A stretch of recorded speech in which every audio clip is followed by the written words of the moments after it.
ஐக்கியத்திற்காக நாம் அவருக்கு நன்றி செலுத்துவோம். அவருடைய சமூகத்தில் கூடி வரும்போதெல்லாம் தேவன் நம்மை திருப்தி செய்யக்கூடிய ஒருவராய் இருக்கிறார்.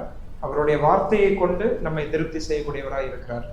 ஆகையால் ஜெபசிந்தையோடு ஆண்டவர் என்னோடு பேச வேண்டும் என்கிற அந்த ஆர்வத்தோடு நாம் வசனத்தை கேட்போமானால் நம்முடைய இருதய தேவைகள் சந்திக்கப்படும். நம்முடைய வாழ்க்கையை அறிந்த தேவன் நமக்கு ஏற்ற வார்த்தைகளை நிச்சயமாய் அவர் தருவார். பிலிப்பியர் 3ஆம் அதிகாரத்திற்கு நம்முடைய கவனங்களை திருப்பலாம். பிலிப்பியர் 3ஆம் அதிகாரம். அப்போஸ்தலனாகிய பவுல் ஆண்டவரை நோக்கி செய்த ஒரு ஜெபத்திலிருந்து சில காரியங்களை நாம் கற்றுக்கொள்ள போகிறோம். பிலிப்பியர் 3ஆம் அதிகாரம் 10வது வசனத்தை நான் முதலாவது வாசிக்கிறேன். இப்படி நான் அவரையும் அவருடைய உயிர்த்தெழுதலின் வல்லமையையும் அவருடைய பாடுகளின் ஐக்கியத்தையும் அறிகிறதற்கும் அவருடைய மரணத்திற்கு ஒப்பான மரணத்திற்குள்ளாகி எப்படியாயினும் நான் மரித்தோரிலிருந்து உயிரோடு எழுந்திருப்பதற்கு தகுதியாகும்படிக்கும், அடுத்ததும் படிச்சிடுறேன், அவருக்காக எல்லாவற்றையும் நஷ்டம் என்று விட்டேன், குப்பையுமாக எண்ணுகிறேன். 10வது வசனம் பவுல் செய்த ஜெபம். இந்த ஜெபத்துல ஒரு ஆசையை வெளிப்படுத்துறார். என்ன ஆசைன்னா, ஆண்டவரே நான் உம்மை அறிய வேண்டும் அப்படின்னு சொல்றார். ஆண்டவரே நான் உம்மை அறிய வேண்டும். அவர் பயன்படுத்தியிருக்கிற வார்த்தையெல்லாம் பார்க்கும்போது இது படிச்சு வரக்கூடிய அறிவு மாதிரி தெரியல, இல்லையா? அவர் என்னென்ன வார்த்தையை பயன்படுத்தியிருக்கிறார் பாருங்களேன். உம்மை அறிய வேண்டும் அல்லது அவரை அறிய வேண்டும்.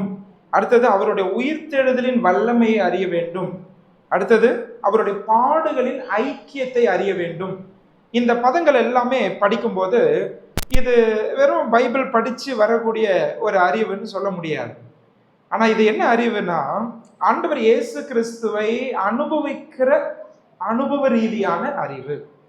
ஆண்டவர் இயேசு கிறிஸ்துவை அனுபவிக்கிற அனுபவ ரீதியான அறிவு. It's an experiential knowledge. இது ஒரு அனுபவ ரீதியான அறிவு. கிறிஸ்தவம் என்பது ஒரு மதம் அல்ல. கிறிஸ்தவம் என்பது ஒரு இனிமையான அனுபவம். ஆண்டவர் இயேசு கிறிஸ்து மதத்தை ஸ்தாபிக்க பூமிக்கு வரவில்லை. ஆனால் தேவனோடு நாம் உறவு கொண்டு அவரிலே மகிழ்ந்திருக்கிற அனுபவத்தை தருவதற்காக அவர் இந்த பூமிக்கு வந்தார். இந்த ஆசையை தான் பவுல் இங்க வெளிப்படுத்துறார். என்ன ஆசைன்னா, ஆண்டவரே உம்மை அனுபவிக்கிற அனுபவங்களை என் வாழ்க்கையில தாங்க. எல்லா சூழ்நிலையிலும் உம்மை நான் அனுபவிக்க வேண்டும், அந்த அனுபவத்தை எனக்கு தாங்க அப்படின்னு கேட்கிறார். he is longing for this experience. இந்த அனுபவத்துக்காக அவர் ஏங்குகிறார், அந்த ஏக்கத்தை வெளிப்படுத்துகிறார். நீங்க அப்படியே முந்தின வசனத்தை பார்த்தீங்கன்னா 9வது வசனத்தை முடிக்கும் போது கிறிஸ்துவுக்குள் இருக்கிறேன் அப்படின்னு முடிக்கிறார். சரியா? கிறிஸ்துவுக்குள் இருக்கிறேன் என்று சொல்லுவது ரட்சிப்பு, ரட்சிப்பினுடைய ஆரம்பம். அதாவது பிலிப்பியர் 3:9 கடைசி வரி. ஒருவர் எப்படி கிறிஸ்துவுக்குள்ள கொண்டு வரப்பட முடியும்? ஒரு நபர் ஆண்டவராகிய இயேசு கிறிஸ்துவை விசுவாசித்து ஏற்றுக்கொள்ளும் போதுதான், ரட்சிக்கப்படும் போதுதான் அவர் கிறிஸ்துவோடு இணைக்கப்படுகிறார் அல்லது கிறிஸ்துவுக்குள் கொண்டு வரப்படுகிறார். காலையில சிந்திச்சோம் இல்லையா, தெய்வ உறவு நமக்கு கிடைக்கிறது. ஆண்டவர் இயேசு கிறிஸ்து மூலமாய் தெய்வ உறவு கிடைக்கிறது, கிறிஸ்துவுக்குள் காணப்படுகிறோம். இப்ப என்ன விஷயம்னா, ரட்சிக்கப்பட்டுட்டேன், கிறிஸ்துவுக்குள்ள நான் வந்துட்டேன், அது எனக்கு போதும் அப்படின்னு பவுல் இங்க திருப்தி ஆகவில்லை. இதுதான் விஷயம். அநேகர் இன்றைக்கு ரட்சிக்கப்பட்டுட்டோம், அதான் பரலோகம் கிடைத்து விட்டது, இனி எப்படி வாழ்ந்தால் என்ன அப்படின்னு திருப்தி ஆயிடுறாங்க. ஒருவேளை நான் அதுல திருப்தி ஆயிடலாம், ஆனா என்னை படைத்த ஆண்டவர் அதுல என்ன செய்வதில்லை? திருப்தி ஆகிறதில்லை. சரியா? இதை நல்லா நம்ம கத்துக்கணும். இப்ப பவுல் கிறிஸ்துவுக்குள் நான் இருக்கிறேன் அப்படின்னு சொல்லி அதோட இந்த அதிகாரத்தை முடிச்சில்ல 9வது வசனத்தோட. ஆனா அடுத்த வசனத்துல என்ன சொல்றாருன்னா, நான் அவரை அறிய வேண்டும், that I may know him. அவருக்குள் இருக்கிறேன் என்று சொல்லுவது நீதிமான் ஆக்கப்படுதல். அவரை அறிய வேண்டும் என்று 10வது வசனத்தில் சொல்லுவது பரிசுத்தமாகுதல். verse number 9 is talking about justification and verse number 10 is talking about sanctification. சரியா? justification நீதிமான் ஆக்கப்படுதல் என்பது ரட்சிப்பினுடைய ஆரம்பம். ஆனால் பரிசுத்தமாகுதல் என்பது ரட்சிக்கப்பட்ட பிறகு ஒருவர் கிறிஸ்துவின் சாயலில் வளருகிறாரே, அதுதான் பரிசுத்தமாகுதல். அப்ப பவுல் சொல்றாரு, நீதிமான் ஆக்கப்பட்டதுல மட்டும் எனக்கு திருப்தி இல்லை, நான் பரிசுத்தமாகணும். I want this process of sanctification. I want to become more like Christ. கிறிஸ்துவை போல என்னை மறுரூபப்படுத்தும் ஆண்டவரே அப்படின்னு ஜெபிக்கிறதாகவும் நம்ம இதை எடுத்துக்கொள்ளலாம். நான் அவரை அனுபவிக்க வேண்டும் என்றால் என்ன அர்த்தம்னா, கிறிஸ்துவை போல என்னை மாற்றும், என்னை மறுரூபப்படுத்தும். சரி, இன்னைக்கு காலையில நான் என்ன பேச போறேன் அப்படின்னா, இந்த ஆசை நமக்குள்ள வர்றதுக்கும் இந்த ஆசை வளர்றதுக்கும் என்னெல்லாம் விஷயங்கள் அதுக்கு காரணமா இருக்கும். நான் இந்த பகுதியில நின்று 4 விஷயங்கள் உங்களுக்கு கொண்டு வர போறேன். சரியா? How can we develop this kind of desire? ஆண்டவரை நேசிக்கிறதுக்கு, கிறிஸ்துவை அறிகிறதற்கு, கிறிஸ்துவை அனுபவிக்கிறதற்கு நமக்குள்ள இந்த ஆசையை எப்படி வளர்த்து கொள்ள முடியும்? ஒரு விசுவாசி எப்படி இந்த ஆசையில வளர முடியும்? சரியா? முதலாவது நான் இப்படி கொண்டு வரேன்.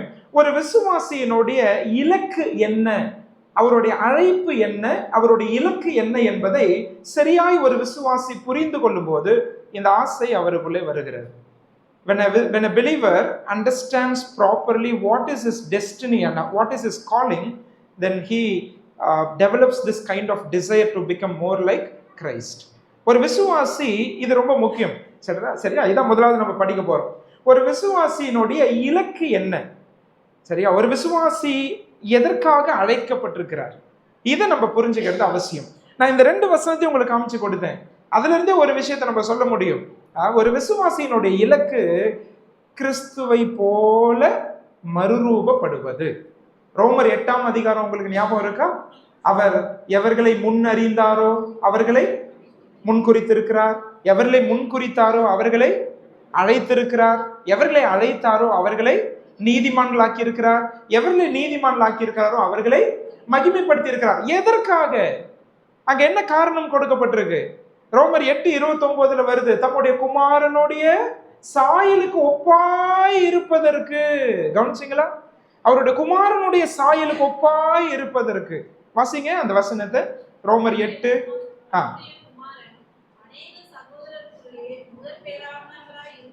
இருக்கும் பொருட்டு தேவன் எவர்களை, அதை கவனிச்சிங்களா? அவர்களை தம்முடைய குமாரனுடைய சாயலுக்கு ஒப்பாய் இருப்பதற்கு என்ன செய்திருக்கிறாராம்? முன்குறித்திருக்கிறார். அடுத்த வசனம் அழைத்திருக்கிறார், அப்புறம் நீதிமான்களாக்கி இருக்கிறார், அப்புறம் மகிமைப்படுத்த போறார். பிரியமானவர்களே, இந்த அண்டர்ஸ்டாண்டிங் ரொம்ப முக்கியம். சரியா? நிறைய விசுவாசிகள் என்ன புரிதலோடு இந்த பூமியில வாழ்றாங்கன்னா, ரட்சிக்கப்பட்டா பரலோகம் கிடைச்சிரும், அது போதும் அப்படின்னு அதுல திருப்தியாகி வாழ்றாங்க. அதனால இந்த பூமிக்குரிய, அதாவது இந்த பூமியில வாழக்கூடிய வாழ்க்கைக்கு அவர்கள் முக்கியத்துவம் கொடுப்பது இல்லை. சரி, நான் ஒரு கேள்வி கேட்கிறேன். நித்திய ஜீவன் அப்படின்னு பல இடங்கள்ல பைபிள்ல படிக்கிறோம் இல்லையா? நித்திய ஜீவன் சொன்ன உடனே உங்க மனசுல முதலாவது வரக்கூடிய சிந்தனை என்ன? வர்றத உடனே சொல்லிடணும். என்ன வருது? ஓகே, நித்திய ஜீவன் சொன்னா என்ன வருது? பரலோகம். சரியா? அப்புறம்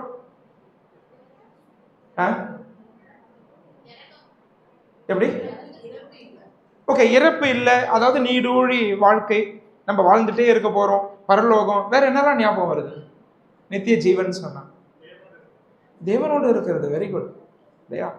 பாருங்க, நம்ம நித்திய ஜீவன் சொன்னாலே நம்ம யோசனைகள் எங்க போகுது? பரலோகத்துக்கு தான் போகுது. இந்த நித்திய ஜீவன் நான் இப்படி கொண்டு வரேன். 2வது கேள்வி, இந்த நித்திய ஜீவன் ஒரு விசுவாசிக்கு எப்பொழுது துவங்குகிறது? ஆப்ஷன் கொடுத்தா சொல்லிடுவீங்க. செத்து போன பிறகா, இல்லை இந்த பூமியில ரட்சிக்கப்பட்ட உடனேவா? ஆப்ஷன் கொடுத்தா எல்லாம் கரெக்டா சொல்லிடுவீங்க இல்லையா? ரட்சிக்கப்பட்ட அதே தருணத்திலிருந்து, ரட்சிக்கப்பட்ட அதே க்ஷணத்திலிருந்து துவங்குகிறது தான் என்னங்க? நித்திய ஜீவன். இதை நல்லா நம்ம புரிஞ்சுக்கணும். சரியா? ரட்சிக்கப்பட்ட புதுசுல எனக்கு சரவணன் ஒரு நண்பர் இருந்தார். அவர்கிட்ட எனக்கு சுவிசேஷம் அறிவிக்கணும் ரொம்ப ஆசை. ரட்சிக்கப்பட்ட உடனே என் கூடவே என் பெஞ்சிலே உட்காந்துருக்கிறேன் ஸ்கூல்ல. அதனால ரட்சிக்கப்பட்டு நான் அவன்கிட்ட போய் சொல்றேன், டேய் நீயும் இந்த ஆண்டவர் ஏசாமி ஏத்துக்கோடா, பரலோகத்துக்கு வருவேன் அப்படின்னு சொன்னேன். உடனே என்னை பார்த்து கேட்டான், நீ பரலோகத்தை போய் பார்த்துட்டு வந்தியா அப்படின்னு கேட்டான். சரியா? அந்த நேரத்தில் எனக்கு என்ன பதில் சொல்றதுன்னே தெரியல. அன்னைக்கு எனக்கு பதில் சொல்ல தெரியல. ஆனா இன்னைக்கு கேட்டா நான் சொல்லுவேன், நான் பரலோகத்தை பார்த்துட்டு வரல, ஆனா அந்த பரலோக வாழ்க்கையை தான் இந்த பூமியில என்ன பண்ணிட்டு இருக்கேன், வாழ்ந்துட்டு இருக்கேன்னு சொல்லுவேன். நான் சொல்றது உங்களுக்கு புரியுதா? Eternal life is not something that is going to begin after my death. That's what many Christians think. அப்படிதான் அநேக விசுவாசிகள் யோசிக்கிறாங்க. செத்து போன பிறகு ஆரம்பிக்கிறது நித்திய ஜீவன், அத பரலோகம் அப்படின்னு சொல்லி நம்ம நினைக்கிறோம். பரலோகத்தை மட்டும் தருவதற்காக கிறிஸ்து இந்த பூமிக்கு வரவில்லை. நல்லா நான் சொல்றதை கவனிங்க. பரலோகத்தை மட்டும் தருவதற்காக இயேசு கிறிஸ்து இந்த பூமிக்கு வரவில்லை. ஆனால் அந்த பரலோக வாழ்க்கையை ஒரு விசுவாசி இந்த பூமியில வாழ்ந்து கர்த்தரை அனுபவிக்க வேண்டும் என்பதற்காக இயேசு கிறிஸ்து இந்த பூமிக்கு வந்தார். நான் சொல்றது புரியுதா? பரலோகத்தை மட்டும் தருவதற்காக இயேசு கிறிஸ்து பூமிக்கு வந்திருப்பாரானால் நான் ரட்சிக்கப்பட்ட உடனே என்னை எங்க தூக்கி இருக்கணும்? பரலோகத்துக்கு தானே தூக்கி இருக்கணும் இல்லையா? அப்புறம் ஏன் இந்த பூமியில வச்சிருக்கிறார்? பிரியமானவரே, நம்ம வாழக்கூடிய வாழ்க்கை எவ்வளவு முக்கியமானது என்பதை நீங்கள் சிந்திப்பதற்காக தான் நான் இதை வலியுறுத்தி மறுபடியும் இந்த கான்செப்டை கொண்டு வரேன். அநேக விசுவாசிகள் இன்றைக்கு அதை குறித்து கரிசனையே கிடையாது. சரியா? ரட்சிக்கப்பட்டுட்டோம், பரலோகத்துக்கு போயிடுவோம் அப்படின்னு வாழ்ந்துட்டு இருக்கிறோம், எப்படியோ வாழ்றோம். ஆனா அப்படி அல்ல. ஆண்டவர் அதில் திருப்தி கொள்வதில்லை. இங்க பவுலுடைய இந்த ஆசை நமக்கும் வர வேண்டும் என்றால் நம்முடைய இலக்கு என்ன என்பதை சரியாய் புரிந்து கொள்ள வேண்டும். ஒரு விசுவாசியினுடைய இலக்கு பரலோகம் அல்ல. ஒரு விசுவாசியினுடைய இலக்கு கிறிஸ்துவை போல மறுரூபமாவது. நான் சொல்வது புரியுதா? அது எங்கேயும் தொடர போகுது அப்படின்னு கேட்டா பரலோகத்திலும் தொடர போகுது, அவ்வளவுதான். இந்த பூமியிலும் கிறிஸ்துவை போல நம்மை மாற்றுகிறார். அதோடைய பூரணம் எங்கே பார்க்க முடியும் என்றால் பரலோகத்துல பார்க்க முடியும். சரியா? கிறிஸ்துவை போல மறுரூபப்படுத்துவதற்கு தான் கர்த்தர் என்னை அழைத்திருக்கிறார். நித்திய ஜீவன் ரட்சிக்கப்பட்ட உடனே துவங்குகிறது. சில வசனங்களை நான் உங்களுக்கு ஆதாரமாக கொடுக்கிறேன். 1 யோவான் புஸ்தகம் 5ஆம் அதிகாரம் 12-13 படிக்க போறோம். 1 யோவான் 5:12-13. கவனிங்க, குமாரனை உடையவன் ஜீவனை உடையவன், தேவனுடைய குமாரன் இல்லாதவன் ஜீவன் இல்லாதவன். அப்புறம் 13 பாருங்க. அதை நல்லா அண்டர்லைன் பண்ணி வச்சுக்கோங்க. உங்களுக்கு நித்திய ஜீவன் உண்டென்று நீங்கள் அறியவும். அதுக்காக தான் இந்த கடிதாசியை நான் எழுதுறேன் அப்படின்னு யோவான் சொல்றார். This is one of the purposes of John writing First John. 1 யோவான் நிருபத்தினுடைய நோக்கம் என்ன அப்படின்னு கேட்டா, உங்களுக்கு நித்திய ஜீவன் உண்டென்று நீங்கள் அறியவும். நித்திய ஜீவனை பெற போறீங்கன்னு ஃபியூச்சர் டென்ஸ்ல எழுதல. ஆனா எப்படி எழுதியிருக்கிறார் பாருங்க, நித்திய ஜீவன் உண்டென்று நீங்கள் அறியவும். You are already experiencing that eternal life. இந்த நித்திய ஜீவனை ஏற்கனவே நீங்க பெற்றுக்கொண்டுட்டீங்கப்பா. இயேசு கிறிஸ்துவை எப்போ ஒரு நபர் விசுவாசித்து ஏற்றுக்கொள்றாரோ அப்பொழுதே அந்த நித்திய ஜீவனை பெற்றுக்கொள்ளுகிறார். இன்னும் சில வசனங்கள் கொடுக்கிறேன். யோவான் 5ஆம் அதிகாரத்துக்கு வாங்க. அதனுடைய 24வது வசனத்தை படிங்க. யோவான் 5:24. நீங்களாம் சீக்கிரம் திருப்பி படிப்பீங்கன்னு நினைச்சேன். என் வசனத்தை கேட்டு என்னை அனுப்பினவரை விசுவாசிக்கிறவனுக்கு, கவனிச்சீங்களா, நித்திய ஜீவன் உண்டு. அதை சொல்லிட்டு அடுத்தது என்ன சொல்றாரு பாருங்க, உட்படாமல் மரணத்தை விட்டு நீங்கி. அதை அண்டர்லைன் பண்ணி வைங்க, ஜீவனுக்கு உட்பட்டு இருக்கிறான். அதை கவனிச்சீங்களா? He has entered into this life. இந்த ஜீவனுக்கு உட்பட்டு இருக்கிறான். மரணத்தை விட்டு அவன் நீங்கி. யார் இவர்? ஆண்டவராகிய இயேசு கிறிஸ்துவை விசுவாசிக்கிறவர். இயேசுவை நம்புறவங்க மரிப்பதில்லை. அதாவது இந்த பூமியில மரித்தாலும் அவர்கள் என்ன செய்ய போகிறார்கள்? நித்தியமாய் ஆண்டவரோடு வாழ போகிறார்கள். அது மட்டுமல்ல, இந்த பூமியில அவரை ஏற்றுக்கொண்ட உடனே அவர்களுடைய வாழ்க்கையே மாறப்போகிறது. இந்த கிறிஸ்துவை அனுபவிக்கிறவர்களாய் தேவன் நம்மை மாற்றுகிறார். அதான் நித்திய ஜீவன். நித்திய ஜீவனை எல்லாரும் எப்ப பெறுகிறோம்? ரட்சிக்கப்படும் நேரத்தில். சரியா? அந்த நித்திய ஜீவனை ரட்சிக்கப்படுற நேரத்துல பெற்றுக்கொள்ளுகிறோம் என்று சொன்னால் நித்திய ஜீவனை நம்ம எல்லாம் அனுபவிக்கிறவர்களாய் வாழுகிறோமா? That is another question to be asked. இல்லையா? சாது சுந்தர் சிங் இப்படி சொன்னாரு, எல்லாருக்குள்ளேயும் நித்திய ஜீவன் இருக்கு விசுவாசிகளுக்குள்ள, ஆனா எல்லாரும் அதை அனுபவிப்பது இல்லை அப்படின்னு சொன்னார். எல்லாருக்குள்ளேயும் என்ன இருக்கு? நித்திய ஜீவன் இருக்கு, ஆனா எல்லாரும் அதை அனுபவிக்கிறது இல்லை அப்படின்னு சொன்னார்.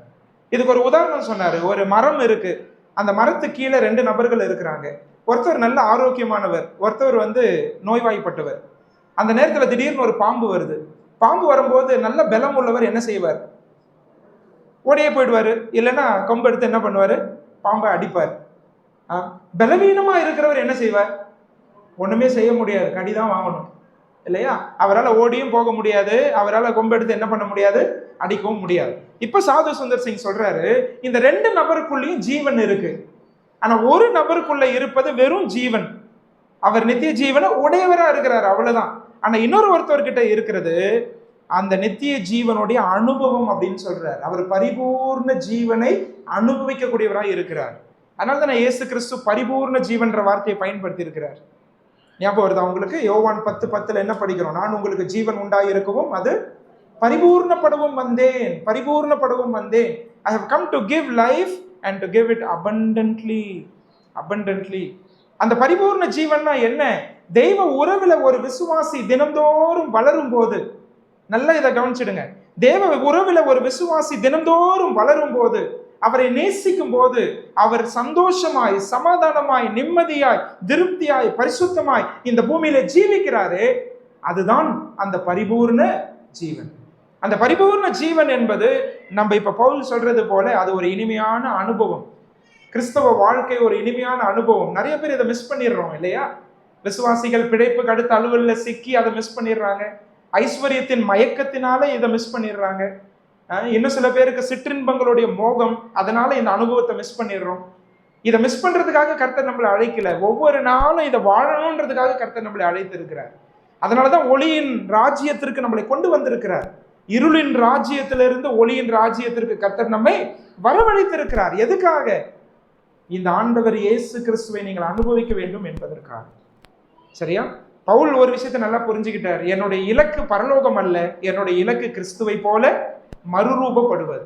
அந்த புரிதல் அவருக்கு இருந்ததுனாலதான் என்ன ஆசை வந்துச்சு அப்படின்னா, நான் கிறிஸ்துவுக்குள் இருக்கிறேன் அப்படின்றதோட திருப்தி ஆகல, நான் கிறிஸ்துவை அறிய வேண்டும், சரியா, அனுபவிக்க வேண்டும், அந்த ஆசை வருகிறது. ஒருவேளை உங்க மனசுல பரலோகம் மட்டும்தான் கிறிஸ்துவ வாழ்க்கையினுடைய இலக்கு அப்படின்னு வச்சிருந்தீங்கன்னா அதை அழைச்சிருங்க. நீங்க பரலோகத்தை மட்டும் தருவதற்காக கிறிஸ்து வரவில்லை. ஆனால் இந்த பூமியிலேயே அவரை அனுபவித்து நீங்கள் வாழ்வீர்களானால் உங்களோட குடும்பம் ஒரு குட்டி பரலோகத்தை போல இருக்கும். உங்களுடைய தனிப்பட்ட வாழ்க்கை பரலோக வாழ்க்கையை காட்சி அளிக்கும். உங்களை பார்க்கிறவர்கள் கிறிஸ்துவை பார்ப்பார்கள். உங்களை பார்க்கிறவர்கள் கர்த்தரண்டை வருவார்கள். இன்றைய விசுவாசிகளுடைய அவல நிலைமை என்ன தெரியுமா? இந்த நோக்கத்தையே மறந்து இந்த பூமியில வாழுவதனால் அநேகர் இன்றைக்கு ரட்சிக்கப்பட முடியவில்லை. ரட்சிக்கப்பட்டு வருடங்கள் ஆகிறது, ஆனால் கிறிஸ்துவை அனுபவிக்கிற அனுபவங்கள் இல்லை. ரட்சிக்கப்பட்டு வருடங்கள் ஆகிறது, வாழ்க்கை மாறவில்லை. ரட்சிக்கப்பட்டு வருடங்கள் ஆகிறது, இன்னும் அதே சண்டை சச்சரவு, இன்னும் அதே கோபம், இன்னும் அதே மோகம், அதே துரிச்சைகள். இதுல வாழ்வதனால நம்ம என்ன செய்யறது இல்லை அப்படின்னா, கிறிஸ்தவ வாழ்க்கையை சரியா அனுபவிக்கிறது இல்லை. பிரியமானவர்களே, இதை முதலாவது நம்ம புரிந்து கொள்வோம். இந்த ஆசை எனக்குள்ளே உற்பத்தி ஆக வேண்டும் என்றால், ஒருவேளை பவுலை போல ஆண்டவரே நான் உம்மை அனுபவிக்க வேண்டும், உம்முடைய உயிர்த்தெழுதலின் வல்லமை அனுபவிக்கணும், உங்களுடைய பாடுகளின் ஐக்கியத்தை அனுபவிக்கணும். அந்த ஆசை உங்களுக்குள்ள எப்போ வரும்னா, உங்களுடைய இலக்கு என்ன, உங்களுடைய அழைப்பு என்ன என்பதை சரியாய் புரிந்து கொள்ளும் போதுதான். நீங்கள் எதற்காக அழைக்கப்பட்டிருக்கிறீர்கள்? கிறிஸ்துவை போல மாறுவதற்காக, மறுரூபப்படுவதற்காக நீங்கள் அழைக்கப்பட்டிருக்கிறீர்கள்.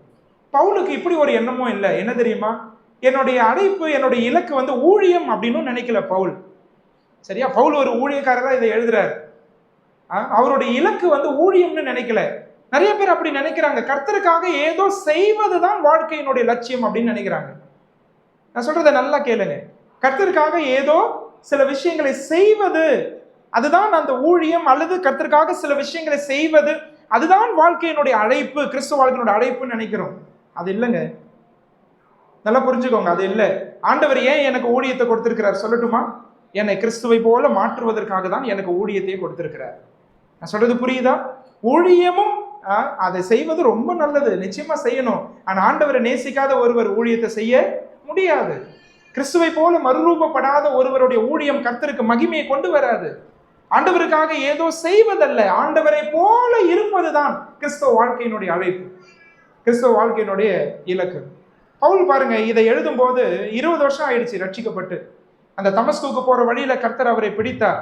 கர்த்தர் அவரை பிடித்து 20 வருஷங்கள் ஆயிடுச்சு. இந்த 20 வருஷங்கள் அவர் சாதிக்காத விஷயங்கள் கிடையாது. அவர் 3வது வானம் வரை எடுத்துக்கொள்ளப்பட்டு தேவனிடத்திலிருந்து புது புது வெளிப்பாடுகளை பெற்ற மனிதன். அநேக சபைகளை ஸ்தாபித்தார். போற இடங்கள் எல்லாம் சபை. அநேக சீஷர்களை உருவாக்குகிறார். எவ்வளவோ காரியங்கள் கர்த்தருக்காக செய்து விட்டார். ஆனா 20 வருஷத்துக்கு பிறகு அவர் இந்த இடத்துல சொல்றாரு, சரியா, இந்த ஊழியங்கள்லாம் செய்தவர் தான், கர்த்தருக்காக பல விஷயங்களை சாதித்தவர் தான். ஆனா இப்ப சொல்றாரு, நான் அவரை அறிய வேண்டும் அப்படின்னு சொல்ற. இதுக்கப்புறம் 5 வருஷம் தாங்க உயிரோடு இருக்கிறாரு. இதுக்கப்புறம் 5 வருஷம் தான் உயிரோடு இருக்கிறார். ஆனா அவரோட ஆசையை பாருங்க இல்லையா? சாகிற வரைக்கும் இந்த மனுஷனுக்கு இந்த ஆசை தான், நான் அவரை போல மாற வேண்டும், அவரை போல மறுரூபப்பட வேண்டும். சரியா? இந்த ஆசை எப்போ வரும் நமக்குள்ள? எப்ப இந்த ஆசை வளரும்? என்னுடைய அழைப்பு சரியாய் புரிந்து கொள்ளும் போது. உங்களை எதுக்காக கர்த்தர் அழைத்தார்? You are not living a purposeless life, you are living a purposeful life.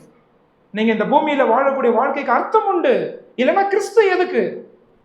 இயேசு கிறிஸ்து எதுக்குங்க? வாழ்க்கையில அர்த்தம் இல்லைன்னு சொன்னா இயேசு கிறிஸ்து எதுக்கு? ஆண்டவர் இயேசு கிறிஸ்து வருவாரானால் என்னுடைய வாழ்க்கைக்கு ஒரு அர்த்தம் வர வேண்டும் இல்லையா? என்னுடைய வாழ்க்கை மாற வேண்டும். இல்லை என்றால் அந்த வாழ்க்கை வாழ்வதில் பிரயோஜனம் இல்லை. ஆண்டவர் இயேசு கிறிஸ்துவே எனது இலக்கு. அவரை போல மறுரூபப்படுவதே எனது வாழ்க்கையினுடைய அழைப்பு. சரியா?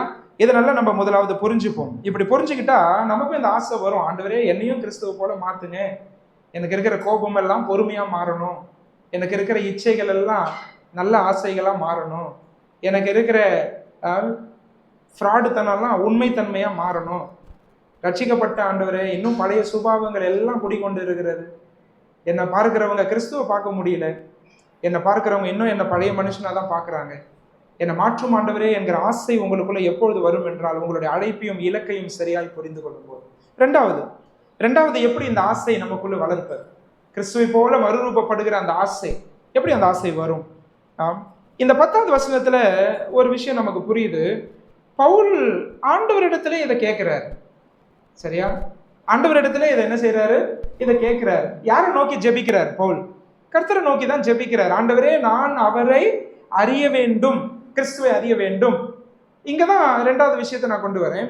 He depended on God himself. நீங்க ஆண்டவர்கிட்டே கேளுங்களேன், ஆண்டவரே உம்மை நேசிக்கக்கூடிய எண்ணங்களை எனக்கு தாரும்னு சொல்லி நீங்க யார்கிட்ட கேளுங்க? ஆண்டவர்கிட்ட கேளுங்க. ஆண்டவர்கிட்ட கேளுங்க.